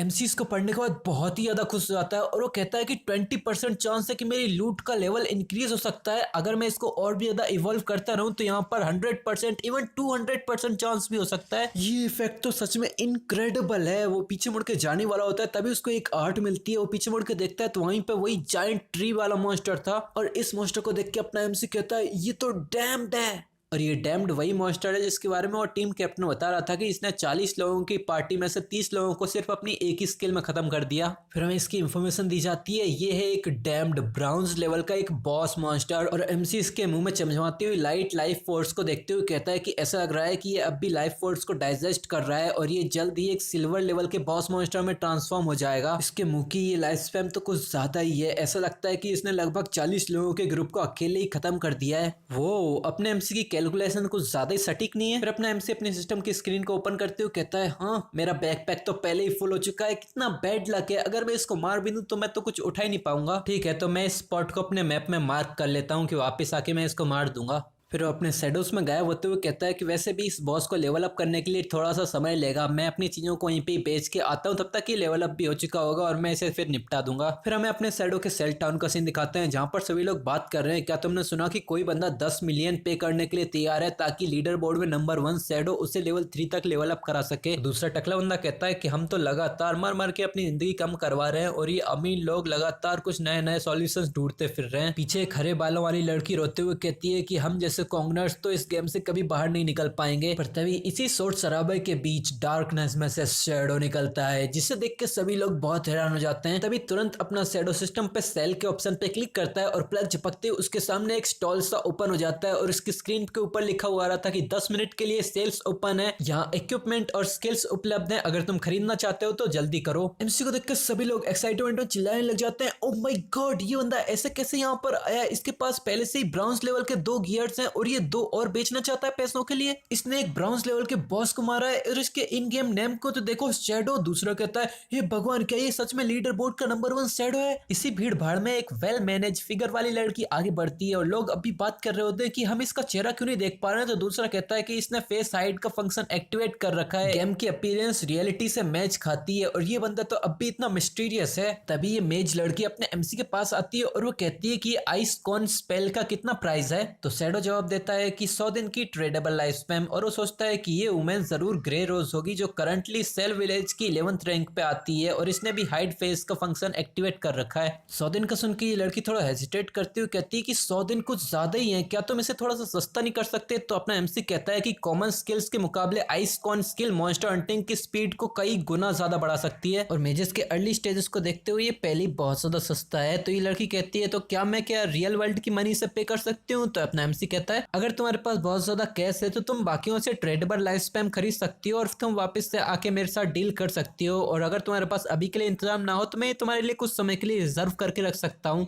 और एमसी को बस ट्रेडेबल लाइफ स्पैम में बिजनेस करते हुए देख के लड़की थोड़ी कंफ्यूज हो जाती है। फिर वो कहती है कि 1 मिनट रुको। फिर ये लड़की पीछे मुड़ के अपनी टीम के साथ प्राइवेट टीम चैनल को एक्टिवेट करती है और वो कहती है कि गाइस, अब तुम लोग क्या सोचते हो। तो इसकी टीम का एक बंदा कहता है कि तुम्हें हमें लीड करने की वजह से हम इतनी जल्दी लेवल 2 तक पहुंच गए हैं, तो मुझे तो कोई ऑब्जेक्शन नहीं है। और दूसरा बंदा कहता है, मुझे भी कोई ऑब्जेक्शन नहीं है, आइसकॉन स्पेल की हेल्प से हम लेवल 3 तक और भी तेजी से पहुंच जाएंगे। यहाँ इंपॉर्टेंट चीज है पहले इस गेम से बाहर निकलना। तो लड़की कहती है, ठीक है, तो तुम लोग अपनी ट्रेडेबल लाइफ स्पैम मुझे ट्रांसफर कर दो, जब हम रियलिटी में पहुंचेंगे तो मैं तुम्हें पैसा पे कर दूंगी। तो ये लड़की सारी लाइफ स्पैम कलेक्ट करती है और एमसी के पास आके कहती है कि ठीक है, 100 डेज की लाइफ स्पैम तैयार है, चलो एक डील करते हैं। अपना एमसी से देख के सोचता है कि इनकी पूरी टीम लेवल 2 तक पहुंच चुकी है, कम से कम इन्होंने 30 से 40 ट्रैकर्स तो मारे ही होंगे। इनकी पूरी टीम अगर लाइफ स्पैम मिलाती है तो 100 से तो ज्यादा ही होगी। एमसी के पास एक नोटिफिकेशन आती है कि तुमने आइस कॉन स्पेल बुक को सेल किया है 100 दिन की ट्रेडेबल लाइफ स्पैम के बदले। तुम्हारी ट्रेडेबल लाइफ स्पैम 268 से अब 368 दिनों की हो चुकी है। तभी ये घमंडी लड़की अपने पैर फटकारते हुए एमसी के पास आती है और वो कहती है कि फाइनली मैंने तुम्हें ढूंढ ही लिया शैडो। ये सुन के अपना एमसी बहुत कंफ्यूज हो जाता है। तभी लड़की एमसी के सामने गुंडी बनते हुए अपनी कमर पर हाथ रखती है और एकदम घमंडी मुस्कुराहट के साथ एमसी से कहती है, शैडो, मैं तुम्हें एक चांस देती हूँ, तुम मुझे लेवल 3 तक लेके चलो और जब हम रियलिटी में वापस जाएंगे तो मैं तुम्हें 10 मिलियन कैश दूंगी। ये सुन के इसके पीछे वाले बंदे बहुत ज्यादा हैरान हो जाते हैं। एक कहता है, वाओ, क्या मैंने अभी सब कुछ सही सुना, किसी ने 10 मिलियन का ऑफर किया शैडो के लिए, क्या ये सच भी हो सकता है। इसके बगल वाला बंदा कहता है, इसने इतनी आसानी से 10 मिलियन कमा लिए। एमसी इस लड़की की शक्ल देख के समझ जाता है और वो सोचता है, ये तो वही है जियांग लिंग, मेरी पिछली जिंदगी में ये क्रिमिनल गैंग की लीडर हुआ करती थी, बाद में अथॉरिटीज ने इसकी पूरी गैंग को खत्म कर दिया। ये लड़की अब भी उसी घमंडी टोन में कहती है कि मेरे फादर डार्जिंग इंडस्ट्रीज के प्रेसिडेंट हैं, तुम यहाँ किसी से भी पूछ सकते हो, हम पैसे आसानी से पे कर सकते हैं। एमसी सोचता है कि रिपोर्ट्स में बताया गया था कि इस लड़की ने कैश का लालच देके यहाँ बहुत सारे लोगों से ट्रेडेबल लाइफ स्पैम खरीद ली थी और बहुत सारे लोगों को किडनैप करके ये उनसे काम करवाती थी, और जो लोग भी इसके ऑर्डर को नहीं मानते थे वो उन्हें रियलिटी में मरवा देती थी। और वो सोचता है कि ऐसे लोग बस धरती पे बोझ होते हैं। वो सीधा सीधा इसके मुंह पे ही कहता है कि मैं ये रिजेक्ट करता हूँ। ये सुन के ये लड़की पहले तो कुछ नहीं बोलती, फिर वो अपने घमंड में कहती है कि शैडो, भले ही तुम इस गेम में अभी के लिए बहुत ज्यादा स्ट्रांग हो, पर यहाँ किसी को नहीं पता कि इस गेम के साथ क्या चल रहा है। अगर तुम मुझे ज्वाइन करते हो तो मैं ये गारंटी देती हूँ कि तुम राजाओं वाली जिंदगी जियोगे, कार, घर, लड़की, तुम्हें जो कुछ भी चाहिए। अपना एमसी इसकी बात को वहीं काटते हुए कहता है, अगर तुम कुछ खरीदने वाली नहीं हो तो तुरंत साइड हट जाओ, मेरे काम में इंटरफेयर मत करो। और वो सोच रहा था कि जल्द ही कैश यूजलेस हो जाएगा और लोग यूनिवर्सल करेंसी के तौर पे ट्रेडेबल लाइफ स्पैम का इस्तेमाल किया करेंगे। और एमसी की बात सुन के तो मानो इस लड़की ने एक सड़ा हुआ चूहा खा लिया हो। वो कहती है, क्या कचरा है, मैं तुमको खुद को ले जाने के लिए कह के तुम्हारे ऊपर एक एहसान कर रही हूँ, अगर हम अभी रियलिटी में होते तो अभी के अभी मैं तुम्हें एक सबक सिखा देती। पर ये सुन के अब शैडो को भी गुस्सा आ जाता है और वो कहता है कि बस एक और शब्द और मैं तुमको तब तक मारता रहूंगा जब तक तुम्हारी लाइफ स्पैम 0 ना हो जाए। और शैडो का मर्डरस ऑरा फील करते हुए ये लड़की और उसकी टीम की फटके 64 हो जाती है। ये लड़की तुरंत अपनी दुम दबा के भागने लग जाती है। वो कहती है चलो यहाँ से, और पीछे के सभी लोग बस देखते रह जाते हैं। फिर हमें थोड़ी देर के बाद का सीन दिखाते हैं। एमसी के पास एक नोटिफिकेशन आती है कि तुमने एक ब्राउन्स ग्रेड की डिम लाइट टूनिक को बेचा है, तुम्हें 19 दिन की ट्रेडेबल लाइफ स्पैम मिली है और अब उसके पास 546 दिनों की ट्रेडेबल लाइफ स्पैम हो चुकी है। और जिन लोगों ने एमसी से सामान खरीदे थे वो लोग भी बहुत खुश थे। वो लोग कह रहे थे कि अब मैं भी बहुत स्ट्रांग हो गया हूँ। और एमसी सोचता है कि चलो सब कुछ बिक गया, अब इस स्टॉल को क्लोज करता हूँ और अब समय है कि उस डैम को ठिकाने लगाने का। फिर एमसी शैडोज में गायब होते हुए सोचता है कि अभी इस मोमेंट पे किसी को नहीं पता कि हम ट्रेडेबल लाइफ स्पैम से इन स्किल्स को रियलिटी में ला सकते हैं, और किसी को नहीं पता कि ये गॉड फॉरसेकन गेम रियलिटी के ऑर्डर को कोलैप्स कर देगा। एमसी को ऐसे गायब होते हुए देख के लोग बातें बनाने लग जाते हैं। हे, क्या तुम लोगों ने उसे देखा? कहाँ गया वो? ये किस तरह का प्रोफेशन था? पर अपना एमसी इनको इग्नोर करते हुए सोच रहा था अभी जिन हजारों सालों की लेगेसीज के ऊपर हम जिनके ऊपर प्राउड करते हैं वो जल्द ही इनसिग्निफिकेंट हो जाएगी, मतलब किसी काम की नहीं रह जाएंगी। जिन लोगों के पास शक्ति होगी वही हर चीज की नींव बनेंगे। जैसा कि हमने लास्ट एपिसोड में देखा था, सभी लोगों को इन मॉन्स्टर्स से फाइट करने में प्रॉब्लम्स आ रही थी और सब लोग सोच रहे हो कि कैसे हमें थर्ड लेवल पे पहुंच के इस गेम को एग्जिट करना है बस। और ये घमंडी लड़की मिस ली भी यही सोच रही थी, इसलिए इसने चारों तरफ ही अनाउंसमेंट करवा दी थी कि अगर शैडो हमारा एमसी इस लड़की को लेवल 3 तक लेकर जाता है तो वो रियलिटी में उसे 10 मिलियन वन देगी। दूसरी तरफ एमसी का बैकपैक मॉन्स्टर्स की लूट से चकाचक भर चुका था, इसलिए वो विलेज में आया था ताकि वो चीजों को बेच सके। पर वहीं ये घमंडी लड़की भी अपने पूरे एटीट्यूड के साथ एमसी को सेम ऑफर देती है, पर एमसी उसे तुरंत ही रिजेक्ट कर देता है, जिसपे ये लड़की एमसी को कचरा बोलकर उसके लिए बुरा भला कहने लगती है। तो शैडो भी अपनी किलिंग इंटेंट रिलीज करते हुए इस लड़की को जान से मारने की धमकी देता है, जिसपे ये लड़की दुम दबा के यहाँ से भाग जाती है। आज का हमारा ये एपिसोड भी यहीं से शुरू होता है। यहाँ ये लड़की अपनी पूरी पलटन के साथ फुल स्पीड में भाग भाग के एक गली के अंदर आ चुकी थी। ये लोग बहुत जोर जोर से हाँफ रहे थे और ये लड़की पूरे गुस्से में कहती है कि वो शैडो ना सिर्फ उसने मेरे ऑफर को रिफ्यूज किया बल्कि उसकी इतनी हिम्मत हुई कि उसने मुझे धमकाया एक बार मैं वापस रियलिटी में लौट जाऊं तो मैं ये सुनिश्चित करूंगी कि मैं उसे जान से मार दूं।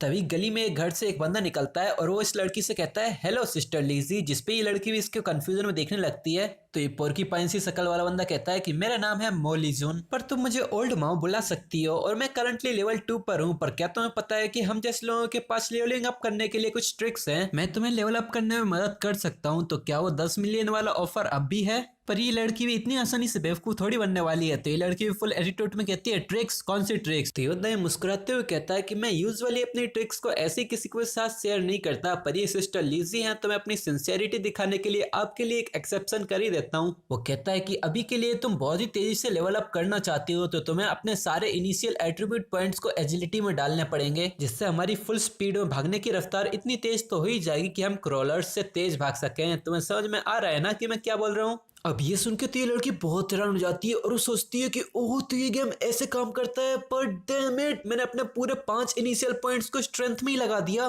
फिर लीजी ओल्ड माओ से कहती है कि ठीक है तुम्हें सच में एक दो चीजें तो बताई है, तो फिर चलो अब हमें लेवलिंग अप के लिए लेके चलो। और वो मन में सोच रही थी कि चलो भूल जाओ, एटलीस्ट मुझे ऐसा पर्सन तो मिल गया जिससे ये तो पता है कि पावरफुल लोग कैसे लेवल अप कर रहे हैं। और वो ओल्ड माओ से कहती है कि पर तुम शैडो की तरह पावरफुल नहीं हो, तो इसीलिए मैं तुम्हें 5 मिलियन दे सकती हूँ। क्या तुम ये एक्सेप्ट करोगे? मुझे लेवल 3 तक लेके चलो और जैसे ही हम रियलिटी में पहुंचेंगे मैं तुम्हें 5 मिलियन कैश में ही दे दूंगी। तो ओल्ड माओ कहता है नो प्रॉब्लम। वो शैडो गाय जरूर स्ट्रांग हो सकता है पर लगता है कि उसके दिमाग के साथ कुछ लोचा है, उसने 10 मिलियन का ऑफर ऐसे ही रिफ्यूज कर दिया। कितना बड़ा इडियट है वो। फिर हमारा सीन चेंज होकर शैडो पे आ जाता है, जो तू डाल डाल में पात पात करते हुए उस पूरे फॉरेस्ट में घूम रहा था, और वो अब आ जाता है उसी डैम्ड मॉन्स्टर के सामने, जिसे देख के वो सोचता है जैसा कि मैंने सोचा था ये बॉस मॉन्स्टर पहले ही सिल्वर टियर में पहुंच चुका है और इसके आसपास इतनी ज्यादा ग्रे मिस्ट फैल रखी है, क्या ये अब भी इवॉल्व कर रहा है? फिर वो अपना पॉइजनस डार्ट निकालता है और वो सोचता है कि इस इवोल्यूशन में सिल्वर से गोल्ड टियर में पहुंचने के लिए उसे 7 से 8 घंटे लगेंगे। पर ना भाई मैं बहुत आलसी हूँ इतना इंतजार करने के लिए। वो अपना डार्ट निकालता है, सीधा अपनी स्टेल्थ को ब्रेक करके सीधा उस डार्ट को फेंक देता है, जिससे उस मॉन्स्टर पे लगता है, जो कि सीधा 659 का डैमेज करता है। इस मॉन्स्टर को कुछ समझ में ही नहीं आता, वो जोर से चीखने चिल्लाने लग जाता है, उसकी हेल्थ वापस से और माइनस होने लग जाती है। वेनम के इफेक्ट की वजह से पूरी 219 करके माइनस हो ही रही थी। पर दूसरी तरफ अपना एमसी तो शैडो स्नीक का इस्तेमाल करके शैडोज में घुस जाता है और ये मॉन्स्टर गुस्से में गुर्राते हुए अपने अटैक को चार्ज करने लगता है, जिसे देख के अपना एमसी सोचता है एक सिल्वर टियर बॉस की हेल्थ ब्रॉन्ज टियर बॉस के मुकाबले 2 से 3 गुना ज्यादा होती है। ये बॉस मॉन्स्टर अपनी स्क्रीच स्क्रीच चिल्लाते हुए अपने अटैक को चार्ज करने लगता है और एकदम से वो अपने हाथों को नीचे करता है और उसी लाइट बॉल की तरफ घूरते हुए जोर से दहाड़ लगाता है, जिससे उस लाइट बॉल के अंदर से बहुत सारे पर्पल अटैक्स निकालने लगते हैं, जिसे देख के अपना एमसी सोचने लगता है कि अगर मैं कैलकुलेट करूं तो इस बॉस की हेल्थ मेरे 2 से 3 वेनम डार्ट्स के बराबर होगी। और यहाँ वो आराम से इनविजिबल होके इस बॉस के सारे हमलों को डॉज किए जा रहा था और वो सोचता है कि मुझे कैसे भी करके स्टेल्थ के कूलडाउन के खत्म होने का इंतजार करना है। देन इस बॉस के पागलपन भरे सारे हमलों के बीचों बीच में एक डार्ट फेंक दूंगा और उसके तुरंत बाद ही मैं स्टेल्थ को एक्टिवेट करके वापस से इसकी अटैक रेंज से बाहर चला जाऊंगा। इस तरफ ये मॉन्स्टर अपनी स्किल का इस्तेमाल करके उसके बाद उसकी कूलडाउन में चला गया था। उसकी पूरी बॉडी कांप रही थी। यहाँ अपने एमसी को ये सही मौका दिखता है, इसलिए अपने डार्ट लेके इसकी तरफ भागने लगता है और अपनी स्टेल्थ ब्रेक करके सीधा उसके सर पे हमला करता है। और जैसे होली में पानी से भरे गुब्बारे को फूटने से पानी बाहर निकलता है, वैसे ही इसके सर से खून बाहर निकल रहा था और डार्ट में लगे वेनम की वजह से इसको कंटिन्यूअस 5 सेकंड से डैमेज पड़ी जा रहा था, जिससे ये बहुत जोर की धाड़ लगाता है और दुम दबा के यहाँ से भागने लगता है। जी हाँ, तुमने सही सुना, एक सिल्वर टीयर का बॉस एमसी से डर के भाग रहा है और एमसी ये देख के सोचता है कि बॉस की हेल्थ लगभग खत्म ही हो गई है, इसलिए उसने भागना शुरू कर दिया। और इसे भागते हुए देख के अपना एमसी सोचता है कि वैसे ये यहाँ पर रुक के अपनी स्किल्स का इस्तेमाल कर रहा होता तो मुझे थोड़ा और स्ट्रगल करना पड़ता, पर ये भाग रहा है तो मेरे लिए अच्छा है। वो फुल स्पीड में जाता है, स्टेल्थ ब्रेक करके सीधे इस मॉन्स्टर के सर पे एक जम के हमला करता है और वो सोचता है कि बिना स्ट्रगल कैसे सरेंडर कर देना, ये कितना ईजी था।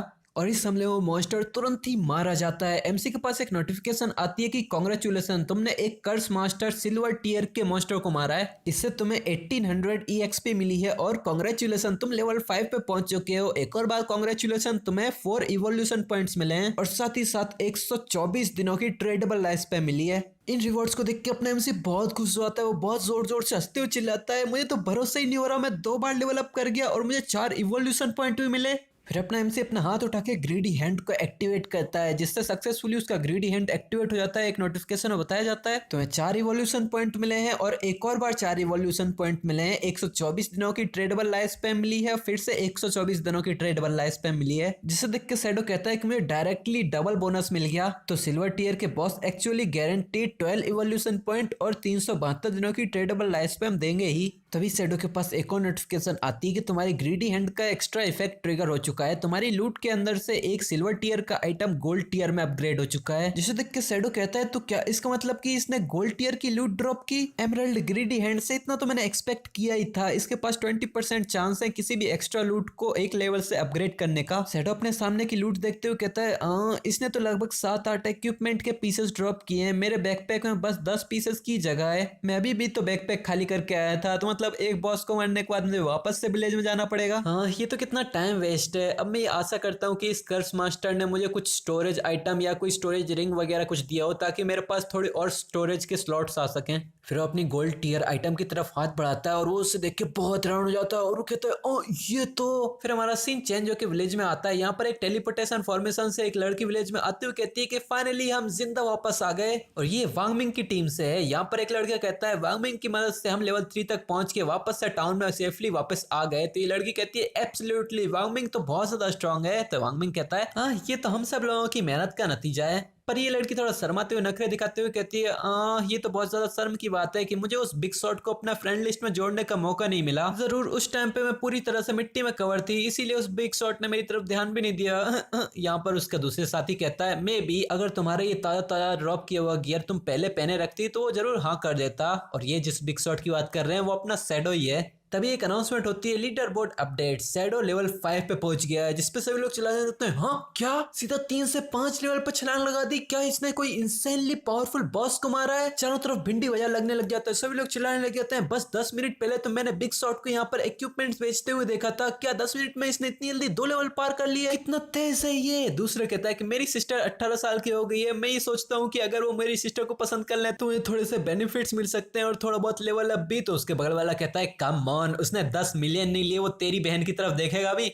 वांगमिंग टीम से एक बंदा कहता है डैम इट, हम तो बस मुश्किल से यहाँ लेवल 3 तक पहुंचे और वो बंदा तो पहले लेवल 5 पे पहुंच गया, ऐसा कैसे चलेगा यार। इसकी डिप्रेशन देख के वांगमिंग इसकी तरफ देखता है, पर वो पहले तो कुछ नहीं कहता, फिर वो खांसते हुए इन लोगों का अटेंशन ग्रैब करता है और वो कहता है कि चलो इसके बारे में ज्यादा मत सोचो अभी, चलो सभी लोग रियलिटी में पहले वापस चलते हैं और अपने दोस्त और अपने परिवार वालों को इस गॉड्स फॉरसेकन गेम के बारे में बताते हैं। इस दुनिया का लॉ एंड ऑर्डर बदलने वाला है, यहाँ चारों तरफ केओस छा जाएगा, कम से कम हम अपने करीबियों को तो वार्न कर सकते हैं ताकि वो तैयार रहें। फिर वो लॉग ऑफ करने लगते हैं, उनके आसपास कोई फॉर्मेशंस बनने लगती हैं और वो कहते हैं कि चलो अभी के लिए लॉग ऑफ करते हैं।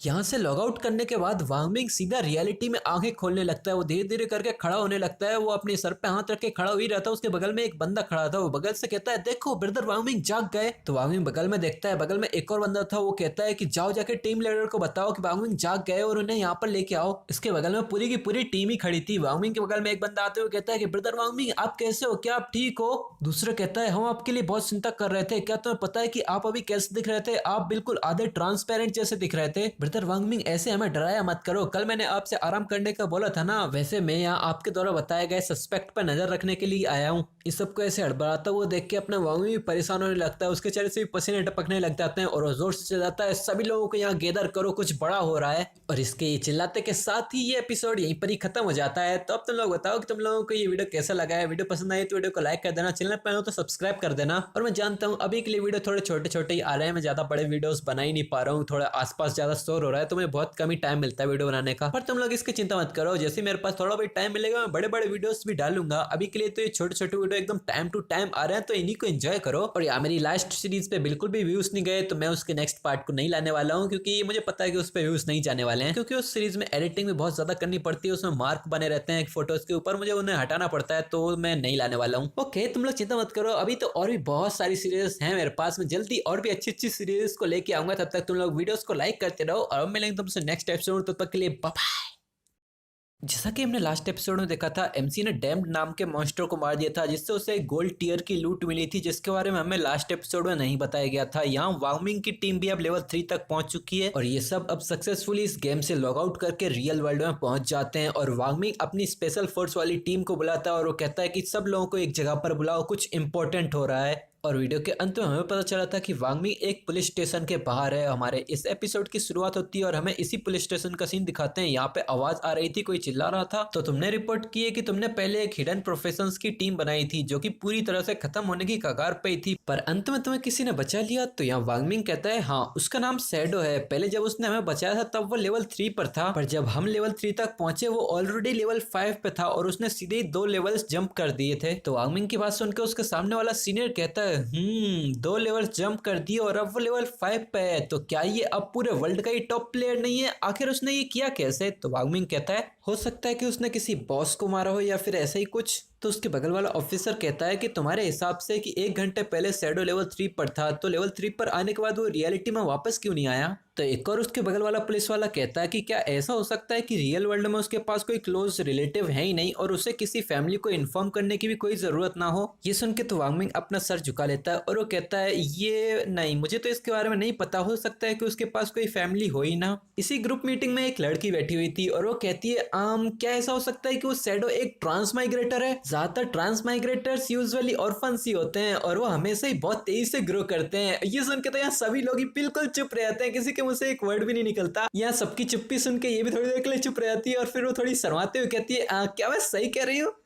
कोई भी इस लड़की की बातों में भरोसा करे या ना करे, पर इसका तीर जरूर बिल्कुल सटीक निशाने पे लगा है। पर जैसा कि हमने एक्सपेक्ट किया ही था, इस मीटिंग का हेड इस लड़की से एकदम स्ट्रिक्ट आवाज में कहता है, अन्यू मैंने तुमसे कितनी बार बोला है कि तुम कम नॉवेल्स पढ़ा करो और ऐसी सीरियस सिचुएशंस में जोक्स मत मारा करो। तो उसकी अन्यू भी अपनी जीभ बाहर निकाल के सर खुजाने लगती है और इस समय सच्चाई दफन हो चुकी है। किसी पावरफुल इवल विलन या फिर किसी राक्षस की वजह से नहीं, इस पुलिस वाले की वजह से, जिसने इस नोवेल की सच्चाई बताने वाली अन्यू की बात को ऐसे इग्नोर किया जैसे खूबसूरत लड़की तुम्हें इग्नोर करती है।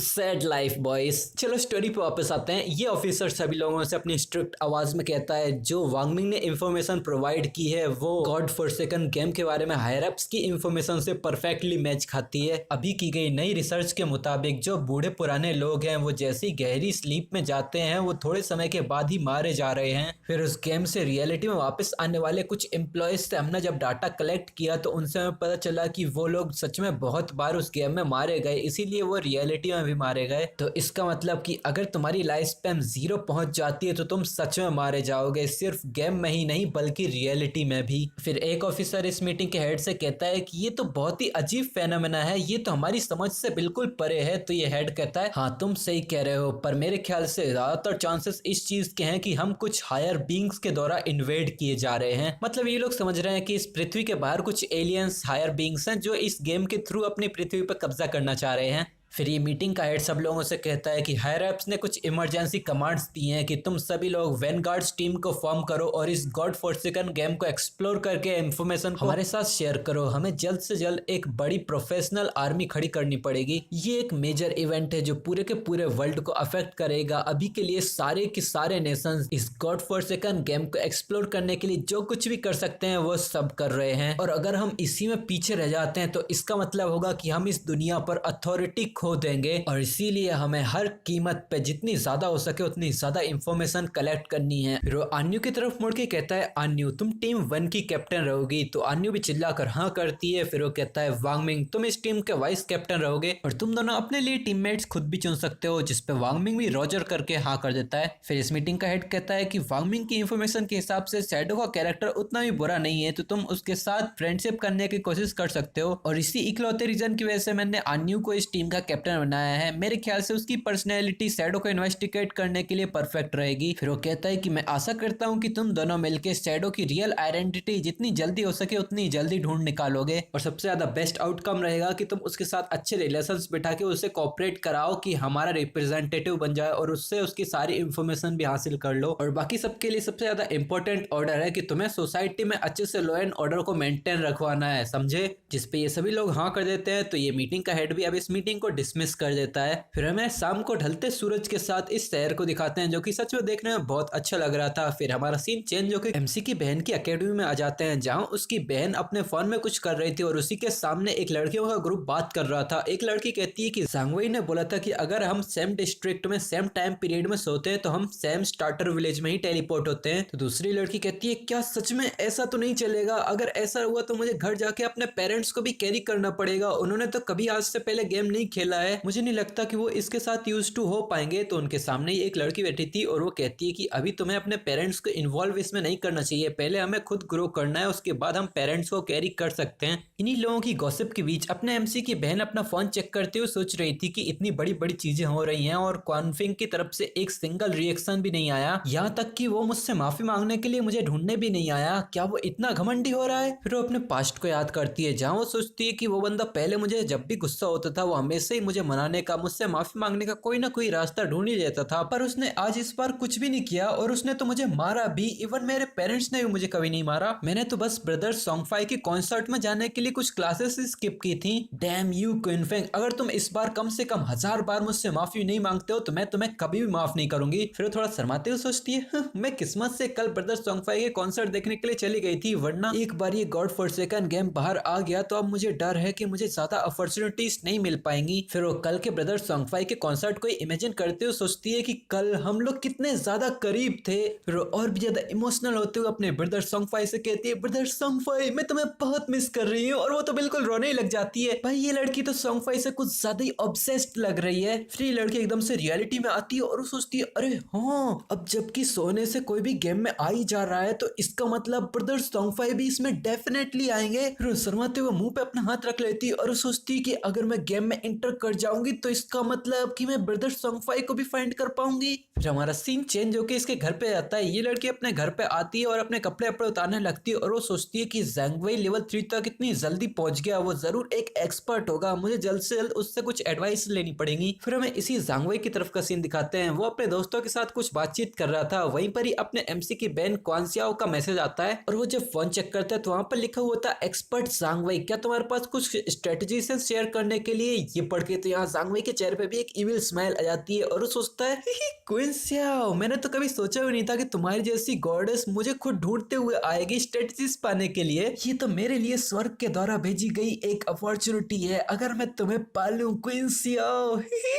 हाँ भाई, एक से बढ़ के एक ठरकी भरे पड़े हैं और हम क्या भी कर सकते हैं। यहाँ एमसी की बहन खुद ही इतनी बड़ी ठरकी बैठी है। यहाँ इस लड़की के पास ज़ैंगवेई का मैसेज आता है जिसमें लिखा था, हाँ तुमने सही बंदे से ही पूछा है, चलो मैं तुमको कुछ सीक्रेट्स बताता हूँ। गेम की शुरुआत में तो अपने सारे एट्रीब्यूट पॉइंट्स को एजिलिटी में डालना पड़ेगा, वरना तुम्हारी स्पीड उतनी काफी नहीं होगी और तुम मॉन्स्टर के द्वारा ही एब्यूज होती रहोगी। तो ये लड़की बेड पे लेटे लेटे एक और मैसेज टाइप करती है कि अगर मैं एक मैजिक टाइप यूजर हूँ तो क्या फिर भी मुझे अपने सारे पॉइंट्स को एजिलिटी में डालना है? तो सामने से ज़ैंगवेई मैसेज करता है कि हाँ, एजिलिटी मैजिक टाइप यूजर्स के लिए भी कंप्लीटली यूजलेस नहीं होती, ये उनके लिए भी कास्टिंग स्पीड को इंक्रीज करती है और ये अर्ली स्टेजेस में बहुत ज्यादा जरूरी होती है। फिर ये लड़की कुछ रोते हुए इमोजीज डाल के इमोशनल गेम खेलते हुए कहती है कि अगर मैं सारे पॉइंट्स एजिलिटी में डालने के बाद भी जीत नहीं पा रही हूँ तो सामने से ज़ांगवेई मैसेज करता है कि तुम ज्यादा चिंता मत करो, जैसे ही कोई भी बंदा विलेज में लेवल 5 पे पहुंचेगा तो वो उस विलेज की टेलीपोर्टेशन फॉर्मेशन को एक्टिवेट कर पाएगा। अभी के लिए तुम बस एक रैंडम पार्टी फॉर्म करो और लेवल अप करती रहो, और जैसे ही टेलीपोर्टेशन फॉर्मेशन एक्टिवेट होगी मैं तुम्हें ढूंढने के लिए आ जाऊंगा और तुम्हें आसमान की ऊंचाइयों में ले जाऊंगा।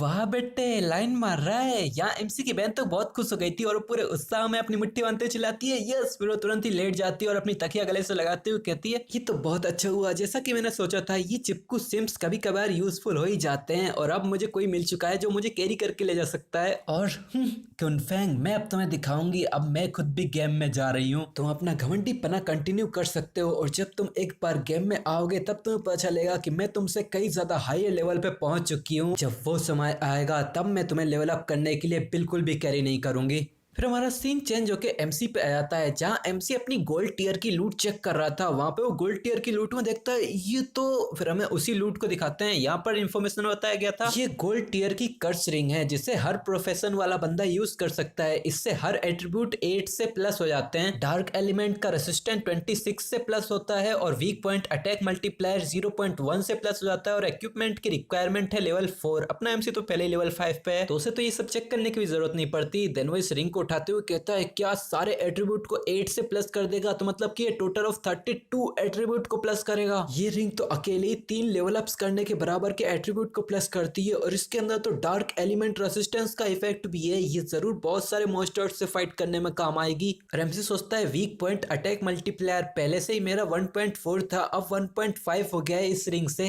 फिर शैडो की नजर एक स्किल पे जाती है जिसे देख के वो बहुत ज्यादा खुश हो गया था और हमें पता चलता है ये एक शैडो टियर की इंस्टेंट शैडो स्लैश स्किल, ये असैसन टाइप स्किल है। इस स्किल से हम फ्लैश करके एक डायरेक्शन के अंदर भाग सकते हैं। ज्यादा से ज्यादा इसकी रेंज 15 मीटर की है। इस स्किल का इस्तेमाल करते ही तुम 5 सेकंड के लिए इनविजिबल हो जाओगे और तुम जिस रास्ते से गुजरोगे वहां पर तुम्हारे दुश्मनों के ऊपर 3 स्लैशेस पड़ेंगे। इसका कूल डाउन टाइम है 12 या फिर 10.43 सेकेंड्स। इसे लेवल 4 या उसके ऊपर कई बंदा याद कर सकता है और इसमें स्लैश की चौड़ाई 2.1 मीटर की है। इसका हर स्लैश 100 डैमेज करेगा और हर स्लैश बैक स्टेप माना जाएगा, पर इसमें वीक पॉइंट डैमेज नहीं दिया जा सकता। इसे पढ़ने के बाद एमसी चिल्लाता है कि तो सच में बहुत ही स्ट्रॉन्ग एवी अटैक स्किल है। ये बस मुझे टेलीपोर्ट ही नहीं करती बल्कि मुझे इनविजिबल भी कर देती है। और वो चिल्लाता है इसे तुरंत याद करो। और मेरे पास अब भी कुछ इवोल्यूशन पॉइंट बचे हैं, तो क्या मुझे सबसे पहले ग्रीडी हैंड को इवॉल्व करना चाहिए? फिर एमसी ग्रीडी हैंड को इवॉल्व कर सकता है। एक और नोटिफिकेशन आती है तुमने 8 इवोल्यूशन पॉइंट का इस्तेमाल किया है और अब तुम्हारे पास बस 4 ही इवोल्यूशन पॉइंट बचे हैं। एक और नोटिफिकेशन आती है कि तुम्हारी जेड रैंक की ग्रीडी हैंड स्किल अब डायमंड रैंक पे पहुंच चुकी है और ये एक असैसन टाइप की स्किल है। ये मॉन्स्टर्स की डेड बॉडीज पे यूज हो सकती है, जिससे मॉन्स्टर्स पहले 160% एक्स्ट्रा लूट ड्रॉप करते थे, पर अब वही परसेंटेज 220% हो चुका है। और इसमें 20% चांस था कि लूट का लेवल 1 से हाई हो जाएगा, पर वही 20% चांस अब 40% चांस हो गया है। भाई ये वाली स्किल कुछ ज्यादा ही ओवर पावर नहीं होती जा रही है? एमसी ये सब पढ़ के सोचता है जैसा कि मैंने सोचा था, अभी के टाइम पे मॉन्स्टर्स को मारने से लूट के 2 पीसेस मिलेंगे और अब मुझे एक मॉन्स्टर को मारने से 3 मॉन्स्टर्स को मारने जितनी लूट मिलेगी। और अब मैं अपने बचे हुए इवोल्यूशन पॉइंट्स का इस्तेमाल करके मेरी इंस्टेंस शैडो स्लैश स्किल को 3 टियर से इवॉल्व कर लूंगा। फिर एक नोटिफिकेशन आती है कि तुम्हारी इंस्टेंट शैडो स्लैश स्किल जो सिल्वर टियर पे थी वो गोल्ड से होते हुए अपने प्लेटिनम टियर पे पहुंच चुकी है। ये भी एक असैसन टाइप की स्किल है। इससे हम एक ही डायरेक्शन में फ्लैश करके आगे जा सकते हैं। पहले इसकी रेंज 15 मीटर की थी, फिर 18 मीटर की हुई और अब 21 मीटर की हो चुकी है।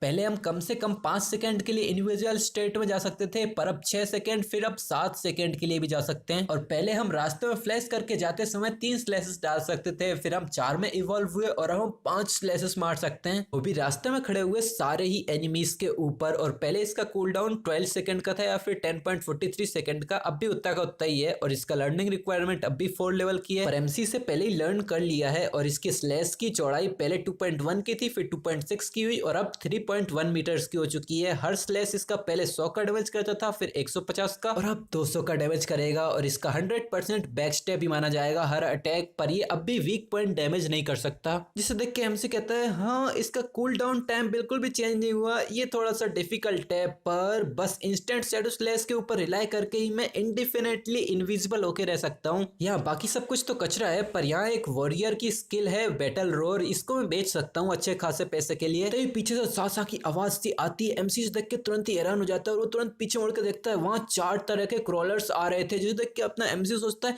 वाओ 4 लिम्ब क्रॉलर्स, ये तो परफेक्ट टाइमिंग है, मैं अपनी power of instant shadow slash को चेक करना चाहता हूँ। फिर अपना एमसी इंस्टेंट शैडो स्लैश का इस्तेमाल करता है और चारों तरफ खूनम खून हो जाता है। एमसी शैडो स्लैश मारते हुए आगे निकल जाता है और हमें दिखाते हैं इसमें इतने सारे स्लैश पड़े थे, हर एक को 5 स्लैश और हर एक को 725 का डैमेज पड़ता है। एमसी के पास एक नोटिफिकेशन आती है कि तुमने लेवल 4 के लिम्ब क्रॉलर को मारा है, तुम्हें 80 एक्सपीरियंस पॉइंट मिले हैं और 5 दिनों की ट्रेडेबल लाइफ स्पैन मिली है। फिर क्विंग फैंग शैडोज में गायब होते हुए कहता है कि मेरे मॉन्स्टर्स को मारने की तेजी फिर से इंक्रीज हो गई, अगर मैं वेनम डार्ट्स का इस्तेमाल करूं तो बस 2 डार्ट्स में मैं मॉन्स्टर्स को मार सकता हूं, इससे मेरी बैटल्स ज्यादा लंबे समय तक नहीं चलेंगी, इसकी टाइमिंग भी अब कम हो चुकी है, इससे मेरे ज्यादा एक्सीडेंट होने के चांसेस भी कम हो चुके हैं। फिर वो फुल स्पीड में शैडोज में भागते हुए कहता है कि अभी के टाइम पे मेरे पास 618 दिनों की ट्रेडेबल लाइफ स्पैन है और अगर मुझे अपने इक्विपमेंट्स और स्किल्स को रियलिटी में लाना है तो मुझे 2 और आधे सालों की ट्रेडेबल लाइफ स्पैन चाहिए होगी। अगर मैं सटीक दिन बताऊं तो पूरे 900 दिनों की ट्रेडेबल लाइफ स्पैन। अभी के लिए मैं वापस जाऊंगा और अपने सारे आइटम्स को बेच के आऊंगा, हो सकता है कि इससे मेरे पास कम से कम इनफ लाइफ स्पैन तो हो ही जाए, एक बार मैं लेवल 10 पे पहुंच जाऊं, फिर मैं स्किल्स और इक्विपमेंट्स को रियलिटी में भी ला पाऊंगा। वो अब एमसी रियलिटी और गेम के बीच के डिफरेंस को बहुत तेजी से कम करता जा रहा है। तो अब तुम लोग बताओ कि कितने चैप्टर्स और लगेंगे एमसी को अपनी स्किल्स और इक्विपमेंट्स को रियलिटी में लाने के लिए? थोड़ा मुश्किल सवाल है, पर कमेंट सेक्शन में गेस करो। मेरे ख्याल से तो 5 चैप्टर्स तो लग ही जाएंगे, पर ये एपिसोड तो अभी यहीं पर ही खत्म हो जाता है। और अगर तुम लोगों को ये वीडियोस पसंद आ रही है तो वीडियोस को लाइक करके जाया करो, इससे मुझे और भी नए नए वीडियोस बनाने की मोटिवेशन मिलती है। वैसे इस सीरीज के बस अब 2 ही चैप्टर्स बचे हैं, तो मैं इसकी ज्यादा जल्दबाजी नहीं करूंगा क्योंकि इसके चैप्टर्स बहुत ज्यादा लेट आते हैं, तो मैं टाइम पे ही सारे वीडियोस को अपलोड करूंगा। और मैं अभी सोच रहा हूँ कि मैं एक ऐसे टाइम भी निकालूं जहां पर मैं पूरा 1 हफ्ते या 1 महीने के लिए हर दिन वीडियोस लाऊं। हाँ मानता हूँ ये मुश्किल है, पर नामुमकिन नहीं, मैं एक ना एक दिन तो ये करके दिखाऊंगा। कम से कम 1 हफ्ते के लिए तो लगातार वीडियोस ला ही सकता हूँ। ठीक है, तो आप तुम लोगों की वीडियो पसंद आई तो वीडियो को लाइक करना, चैनल पर सब्सक्राइब करना और हाँ बेल आइकन को भी ऑन कर लेना, क्योंकि बहुत कम ही लोगों के पास नोटिफिकेशन जा रही है। क्या हो रहा है आजकल? हाँ कमेंट सेक्शन में बताओ कि तुम लोगों ने बेल आइकन को ऑन कर रखा है कि नहीं। ठीक है, तो हम मिलेंगे तुमसे नेक्स्ट एपिसोड, तो तकलीफ बाय बाय।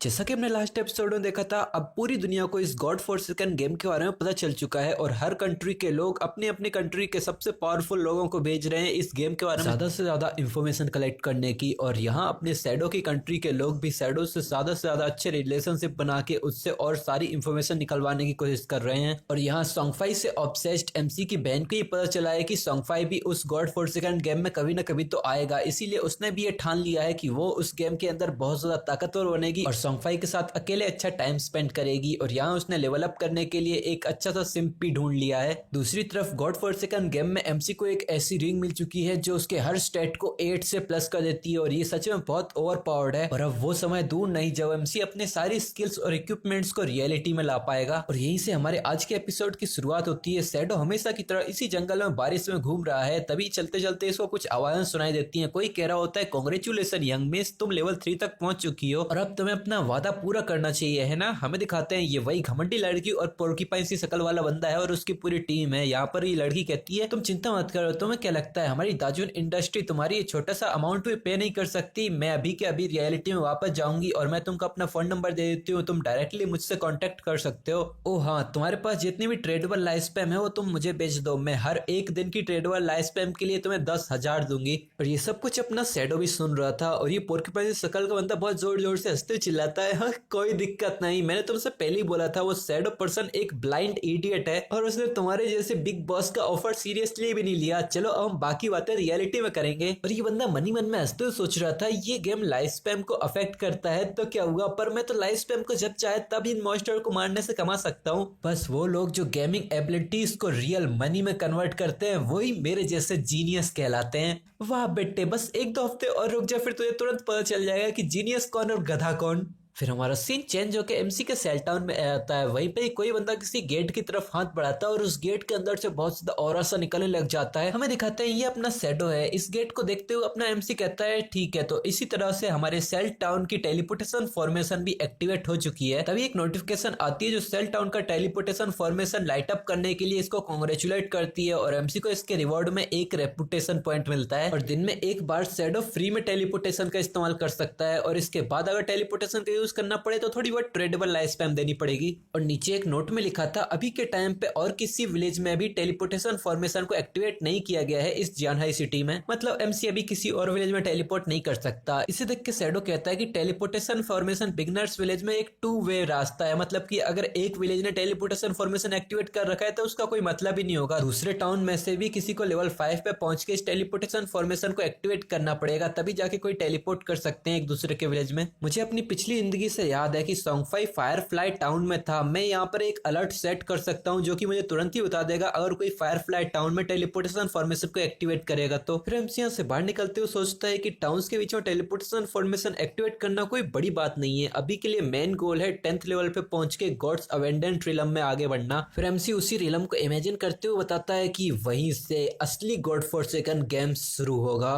फिर एमसी टाउन के बीचों बीच जाके फिर से 10 सेकंड के लिए अपना स्टोर ओपन कर लेता है। भाई 10 सेकंड में क्या ही बेच लेगा ये। पर यहाँ चारों तरफ भीड़ लग जाती है, चारों तरफ भगदड़ मचने लग जाती है, लोग हल्ला गुल्ला करने लग जाते हैं। Oh my God, expert shadow फिर से आ गए। फाइनली एक्सपर्ट यहाँ आ ही गए। मैं 150 दिनों की ट्रेडेबल लाइफ स्पैम लेके कब से इनका इंतजार कर रहा था ताकि ये कुछ अच्छा बेचने के लिए आए। मैं आशा करता हूँ कि एक्सपर्ट इस बार भी कोई मेजेस के लिए स्किल बुक लेके आए। लास्ट टाइम पे उसने ग्रे को आइसिकल स्पेल को बेचा था जिससे ग्रे सीधा ही रैंकिंग लिस्ट में 2nd रैंक पे पहुंच गई है। वाह, यहाँ पर सच में एक स्किल बुक है पर ये एक बैटल रोल वॉरियर के लिए स्किल बुक है। अभी स्टॉल में से एक बंदा बेटर रोल स्किल बुक को उठाता है और वो कहता है कि मुझे ये बेटर रोल चाहिए और वो सीधा ही एमसी को 300 दिनों की ट्रेडेबल लाइफ स्पैम भी पे कर देता है। तो भीड़ में से एक बंदा कहता है हाँ 300 दिनों की ट्रेडेबल लाइफ स्पैम बस एक स्किल बुक के लिए, क्या ये सच में वर्थ इट भी है? तो उसके बगल वाला बंदा कहता है तुम्हारी फोरसाइट तो सच में बहुत ज्यादा छोटी है। तुम्हें पता भी है इस वॉरियर स्किल बुक से इस वॉरियर की मॉन्स्टर फार्मिंग की स्पीड कई गुना ज्यादा बढ़ जाएगी और 300 दिनों की लाइफ स्पैम वो तो 2 दिनों से भी कम समय में कमा लेगा। ऐसे ही भीड़ में से और लोग चिल्लाने लग जाते हैं मुझे वो चाहिए, ये चाहिए, मुझे मेजेस का इक्विपमेंट चाहिए, वो जूते चाहिए और ऐसे ही एमसी के सारी चीजें बिक जाती हैं। फिर एमसी यहाँ से जाने लगता है और वो अपने सिस्टम में चेक करते हुए बताता है कि मैंने सारी चीजें 1 मिनट के अंदर अंदर ही बेच दी। इससे मुझे 650 दिनों की ट्रेडेबल लाइफ स्पैम भी मिल गई है और अब मेरे पास सीधे 2174 दिनों की ट्रेडेबल लाइफ स्पैम है। पर अभी इतना काफी नहीं है। अगर मुझे अपनी सारी एट्रीब्यूट लेवल इक्विपमेंट सब कुछ को रियलिटी में लाना है तो मुझे भी अब भी बहुत ज्यादा मेहनत करनी पड़ेगी। मैं तो अभी बस 5th लेवल पे ही हूँ, मुझे अपने लेवल 10 भी करना है। मैं अभी बहुत दूर हूँ।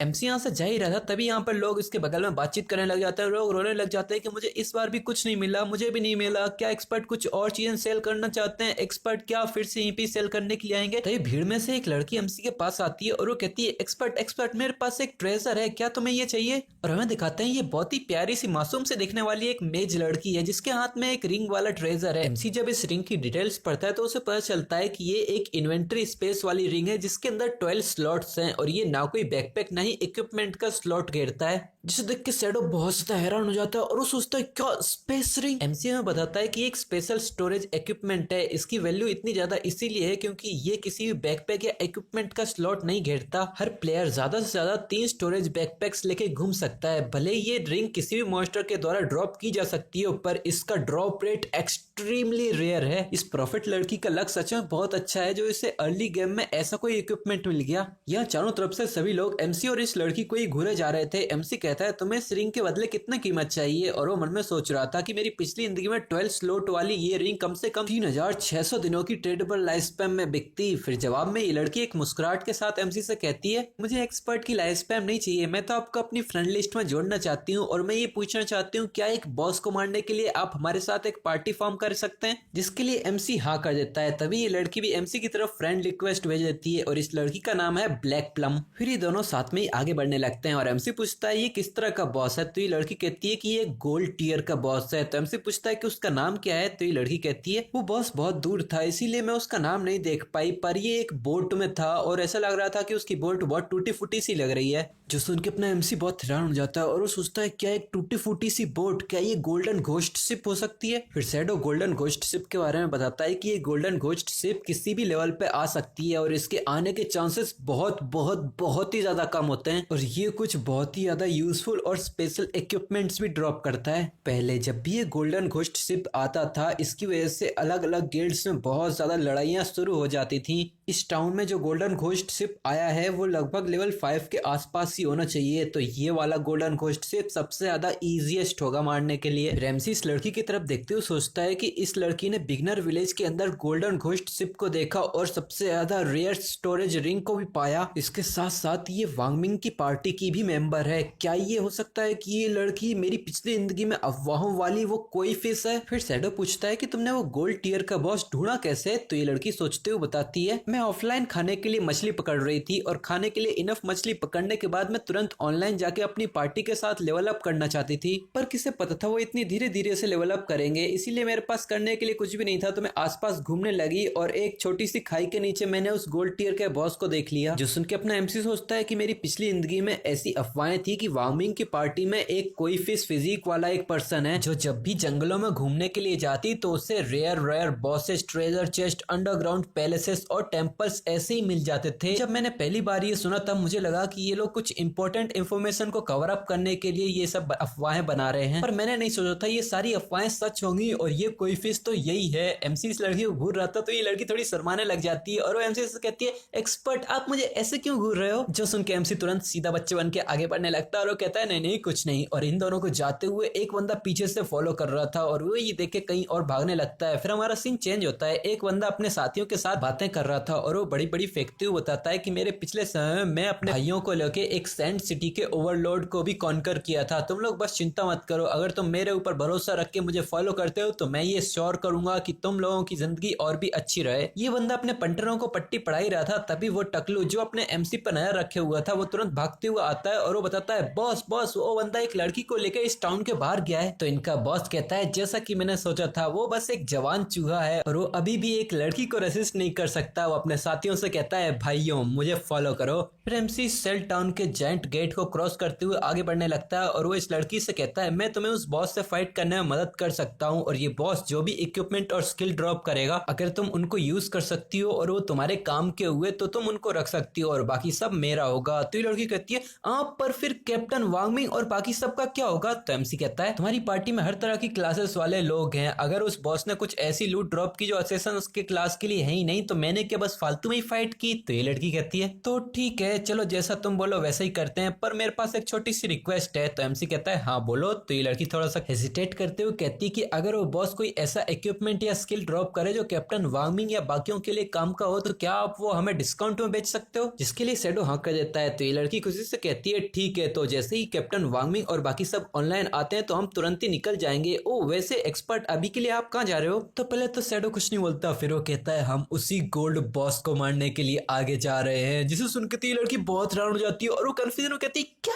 फिर वो कांपती आवाज में कहती है, एक्सपर्ट आप तो एक असैसन हो और मैं एक मेज हूँ, आप तो इनविजिबल हो सकते हो, पर वो बॉस अगर मेरे ऊपर हमला करेगा तो मैं उसे संभाल नहीं पाऊंगी। तो शैडो बिना इसकी तरफ मुड़े कहता है, मैं अकेला ही काफी हूँ, तुम दूर से ही मुझे देख सकती हो। जिसे देख के तो ये लड़की बहुत हैरान हो जाती है और वो कहती है, क्या? वो हैरानी से एमसी की तरफ देखते हुए सोचती है, एक पर्सन एक गोल्ड टियर के बॉस को मार सके, भले ये मुझे पता है कि एक्सपर्ट बहुत ज्यादा स्ट्रॉन्ग है, पर ये कुछ ज्यादा ही रेडिकुलस नहीं है। फिर तभी शैडो को कुछ आर्ट मिलती है। अगले पल एमसी शैडोज में गायब हो जाता है और ये लड़की बस देखती रह जाती है। वो कंफ्यूजन में आसपास देखने लग जाती है और वो कहती है, एक्सपर्ट कहाँ चले गए? पेड़ों के पीछे से ये चूतिया अपनी पूरी टीम लेके घूम रहा था और ये पीछे से एक बंदा कहता है, बॉस वो शैडो बंदा तो गायब हो गया। तो ये बंदा हंसते हुए कहता है, वो जरूर इस लड़की को ट्रिक करके यहीं जंगल में छोड़ के भाग गया होगा। फ्री तुरंत ही बाहर निकल के आगे बढ़ने लगता है और वो कहता है कि चलो पहले इस लड़की को पकड़ते हैं और इसके साथ थोड़ा बहुत खेलते हैं। मैंने तुमसे पहले ही कहा था अगर तुम मेरे साथ रहोगे तो तुम्हारी जिंदगी अच्छी हो जाएगी। देखा लड़कियां तो पहले ही अपने रास्ते में बिछी हुई हैं। और यहीं पे दूसरा बंदा कहता है, बॉस अब तो बहुत स्मार्ट हो। ये लोग हंसते हुए भेड़ियों की तरह सीधे उस लड़की की तरफ जा रहे थे, पर यहाँ इनविजिबल स्टेट में शैडो इनके बीच में ही खड़ा था। तभी इन लोगों की आंखों के सामने अंधेरा सा छाने लगता है और ये डार्कनेस में इन लोगों को कुछ समझ में आ पाता उससे पहले एमसी इंस्टेंट शैडो स्लैश का इस्तेमाल करके इन लोगों के पीछे पहुंच जाता है और एमसी के रास्ते में जितने भी लोग थे उन सब के ऊपर कई सारे स्लैशेस पड़ने लगते हैं। और एमसी की स्पीड इतनी ज्यादा थी कि इन लोगों को तो कुछ समझ भी नहीं आता कि इन लोगों के साथ हुआ क्या, किसने मार दिया, और एक ही हमले में ये सभी के सभी मारे जाते हैं। एमसी के पास एक नोटिफिकेशन नोटिफिकेशन आती है तुमने 5 प्लेयर्स को मारा है और इन 5 की मिला के तुम्हें 12 दिनों की ट्रेडेबल लाइफ स्पैन मिलती है, जिसे देख के अपना एमसी सोचता है क्या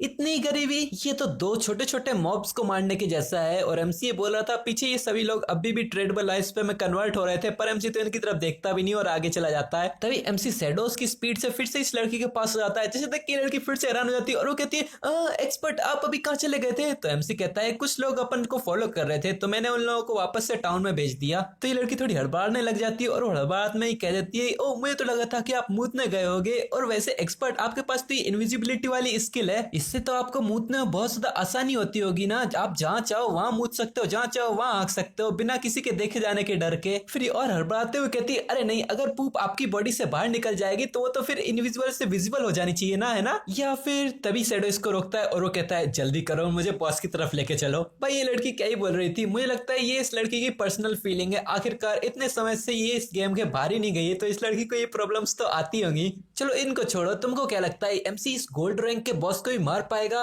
वेल मुझे तो फ्यूचर पता है, तो मैं तुम लोगों को एक हिंट देता हूँ, एमसी जल्द ही मरने वाला है, पर कब, क्यों, कहां, कैसे, ये सब जानने के लिए तुम्हें अगले एपिसोड का इंतजार करना पड़ेगा। पर उससे पहले तुम्हें इस वीडियो को लाइक करना है और चैनल पर हो तो सब्सक्राइब करना है और अपना ओपिनियन कमेंट सेक्शन में शेयर करना है। जैसे ही इस वीडियो पर अच्छा सपोर्ट आने लगेगा मैं नेक्स्ट एपिसोड अपलोड कर दूंगा। ठीक है, तो हम मिलेंगे तुमसे नेक्स्ट एपिसोड, तब तक के लिए बाय बाय। जैसा कि हमने लास्ट एपिसोड में देखा था, मिस लेन भी अब लेवल 3 तक पहुंच चुकी है और वो इस गेम से लॉग आउट कर चुकी है। एमसी ने फिर से अपना स्टॉल ओपन करके अपनी इन्वेंट्री को खाली कर दिया था और उसे वहीं पर ही एक कोई फिश गर्ल मिली थी जो कि एक्सट्रीमली लकी है, और इस लड़की को एक गोल्ड टीयर के मॉन्स्टर का पता था, तो एमसी ने उसको अपना दोस्त बना लिया है और अब वो निकल चुका है उसी गोल्ड टीयर के मॉन्स्टर को हंट करने के लिए। हमारे आज के एपिसोड की शुरुआत में हमें शैडो के सेल टाउन का सीन दिखाते हैं, वहीं पर एक टेलीपोर्टेशन फॉर्मेशन ओपन होती है और वहीं से ही एमसी की बहन इस गेम में एंटर कर जाती है। ये देखने से बहुत सरप्राइज लग रही थी और वो बहुत एक्साइटेड होते हुए कहती है वाओ ये तो सच में कितना रियल है, मैं सब कुछ फील कर पा रही हूँ। यहाँ ये लोग सोच रहे थे हाँ एक और न्यूबी आ गया। यहाँ ये लड़की कहती है ये तो बहुत अच्छा हुआ, मुझे एक हिडन क्लास मिली है सैक्रिफाइस, ये पावरफुल तो होनी चाहिए है ना, ये डेफिनेटली ब्रदर सॉन्ग 5 के तो लायक होगी। अब मैं ये सोच रही हूँ कि ब्रदर सॉन्ग 5 अभी क्या कर रहे होंगे, क्या उन्हें इन पॉइंट्स को डिस्ट्रीब्यूट करने का सीक्रेट पता है? फिर थोड़ा नाराज होते हुए सोचती है अब मैं सोचती हूँ कि ये क्विंग फैंग कहाँ चला गया है, वैसे तो हमेशा ही दिन भर ही मेरी आसपास ही घूमता रहता है, मेरी परवाह करता रहता है, पर जब क्रिटिकल टाइम आता है तो उसके ऊपर बिल्कुल भी भरोसा नहीं किया जा सकता। ओह हाँ, मेरे पास अभी के लिए तो एक हिडन क्लास है और ज़ांगवेई ने मुझसे वादा किया है कि वो लेवल अप करने में मेरी मदद करेगा। क्विंग फैंग अब तुम्हें खुद से ही खुद को संभालना है, अब मैं तुम्हारी बिल्कुल परवाह नहीं करने वाली। फिर वो अपने ऊपर देखती है, वहां पर एक बड़ी सी स्क्रीन होती है जिसे देख के वो कहती है क्या ये लीडर बोर्ड है, यहाँ पर एक्चुअली नंबर 1 पे शैडो है जिसका लेवल 6 है। जिसे पढ़ने के बाद ही लड़की गुस्से में अपनी स्टाफ को टाइटली पकड़ लेती है और वो कहती है हाँ ज़ांगवेई तो बस लेवल 3 पर है, फिर भी उसकी इतनी हिम्मत होती है कि वो खुद को पावरफुल बुलाता है, लगता है ये शैडो असली एक्सपर्ट है। अगर मैं इस शैडो के साथ चिपकी रहूं तो डेफिनेटली इस ज़ांगवेई के मुकाबले तो मेरा लेवल अप और भी तेज से होगा, पर मैं इस एक्सपर्ट को ढूंढूं कहां पर। इसी लड़की के सामने अपने वांगमिंग की टीम होती है जहां पर वांगमिंग कहता है डैम इट, मैं स्विंग विद द विंड से कांटेक्ट नहीं कर पा रहा हूं और स्विंग विद द विंड एक नाम है। तो अब वार्मिंग अपना सर खुजाते हुए कहता है तुम लोगों के पास कोई आइडियाज हैं क्या, अब अपने पास ज्यादा टाइम वेस्ट करने के लिए टाइम नहीं बचा है। तो यहाँ एक बंदा कहता है हम किसी हीलर के बिना मॉब्स को किल नहीं कर सकते, दूसरा कहता है हम शैडो की तरह एक्सपर्ट भी नहीं है जो सोलो फार्म कर सके, मैं सजेस्ट करता हूँ कि हम एक नया हीलर अपनी पार्टी के लिए ढूंढ लेते हैं। तभी पीछे से एक आवाज आती है हेलो, तो ये लोग भी जब पीछे मुड़ के देखते हैं वहां पर अपने एमसी की बहन ही होती है। ये लड़की से एक स्माइल लेते हुए कहती है क्या तुम लोगों को एक हीलर की जरूरत है, मेरे पास एक हिडन क्लास है लाइफ सैक्रिफाइस। फिर हमारा सीन चेंज होकर शैडो की तरफ आ जाता है, अब वो अपनी नई दोस्त के साथ एक बहुत ही गहरी खाई के ऊपर खड़ा है। उसी गहरी खाई में नीचे की तरफ देखता है, वहां पर एक थोड़ा तालाब जैसा था, वो तालाब कुछ ज्यादा गहरा तो नहीं है पर इतना गहरा है कि वहां पर एक नाव चल सकती है। उस तालाब में बहुत सारे सूखे हुए पेड़ भी उग रखे हैं। अपना एमसी को वहीं पर ही गोल्डन घोस्ट शिप भी दिख जाती है और वो कहता है जैसा कि मैंने सोचा था ये तो सच में गोल्डन घोस्ट शिप ही है। फिर वो शैडोज में गायब होते हुए ब्लैक प्लम से कह के जाता है कि तुम यहीं पर ही छुप के रहना और किसी के एम्बुश से बच के रहना, कोई ऐसे ही हमला ना कर दे, मैं इस बॉस से निपटता हूँ। तो ये लड़की अपनी कांपती आवाज में कहती है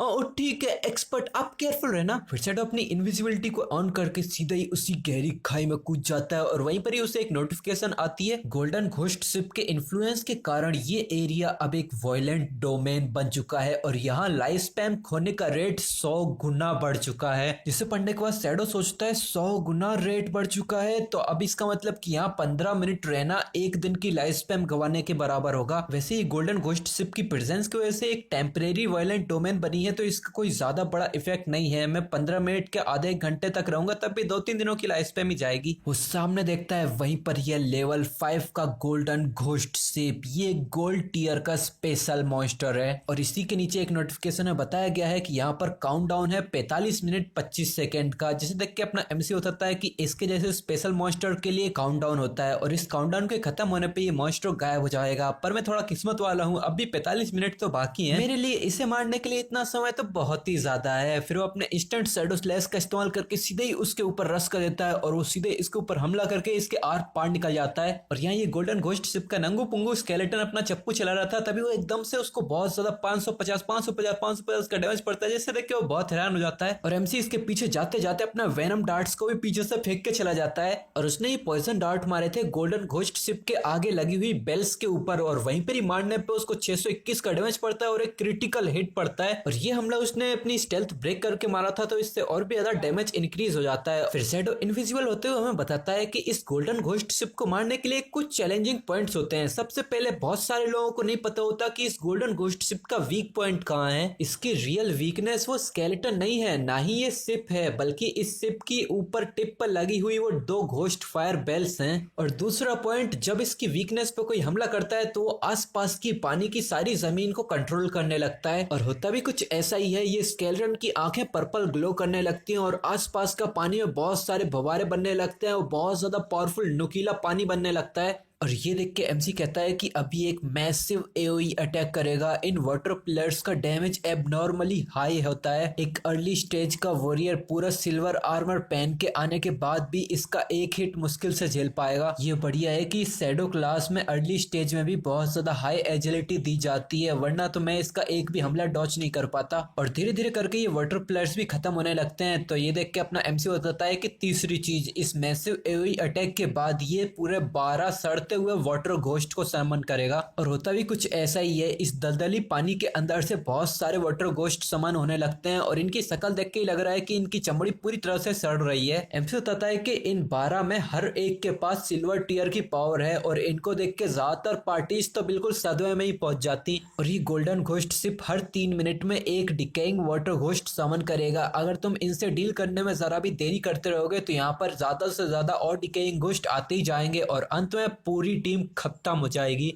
यहाँ ये डिकोइंग घोस्ट आसपास देखने लगते हैं, पर अपना एमसी इनके पीछे ही खड़ा होता है, जिसे देख के ये सोचता है कि पर मैं तो शुरुआत से ही इनविजिबिलिटी में ही हूँ, तो ये मुझे देख ही नहीं पाएंगे। अब बस मुझे एक सही एंगल देखना है और सबको एक साथ डिस्ट्रॉय कर देना है। और हमें दिखाते हैं यहाँ पर वो इंस्टेंट शैडो स्लैश का इस्तेमाल करता है और सबके ऊपर इतने पावरफुल अटैक्स होने लगते हैं, सबका डैमेज 1000-1200 पार जा रहा होता है। फिर वो एक और क्रिटिकल हिट मारता है वेनम डार्ट से, और ये सब देख के तो इस लड़की की बोलती बंद हो जाती है। शुरुआत में तो उसके मुंह से कुछ शब्द ही नहीं निकलते, फिर एकदम से उसकी पूरी बॉडी कांपने लगती है और वो अपनी कांपती आवाज में कहती है, ये है रैंक 1 एक्सपर्ट शैडो, ये कुछ ज्यादा ही पावरफुल है। ये आते हैं फिर बिना किसी ट्रेस के गायब हो जाते हैं। उस बॉस ने तो पहले अपनी आधी एचपी गायब कर दी है और उसे तो काउंटर अटैक करने का मौका ही नहीं मिल रहा। फिर अपना एमसी इस लड़की को एक वॉइस मैसेज भेजता है, लिटिल ब्लैक मैं थोड़ी देर में मरने वाला हूँ, जो सुनकर वो लड़की बहुत ज्यादा हैरान हो जाती है और वो कहती है क्या। फिर एमसी इसको मैसेज करता है, तुम्हें ज्यादा चिंता करने की जरूरत नहीं है, तुम कुछ मत करो, बस मेरे रिवाइव होने का इंतजार करना। जिसे देख के लड़की कहती है कि क्या एक्सपर्ट आपके पास अभी एक अपर हेड नहीं है, और ये लिटिल ब्लैक क्या होता है। यहाँ पर अपना एमसी कहता है क्या तुम्हारा नाम लिटिल ब्लैक नहीं है। तो लड़की कहती है हाँ एक्सपर्ट, मुझे ब्लैक प्लम या फिर बिग प्लम कहते हैं, कोई लिटिल ब्लैक नहीं है तो कुत्ते का नाम जैसा लगता है। इस पे शैडो जवाब देता है हाँ हाँ समझ गया लिटिल ब्लैक। फिर हमारा सीन चेंज होता है, कोई पैर पटक पटक के आगे बढ़ रहा होता है और हम दिखाते हैं ये वही कुत्तों का झुंड है जो अपने एमसी का पीछा कर रहा होता है। एक बंदा पीछे चिल्लाता है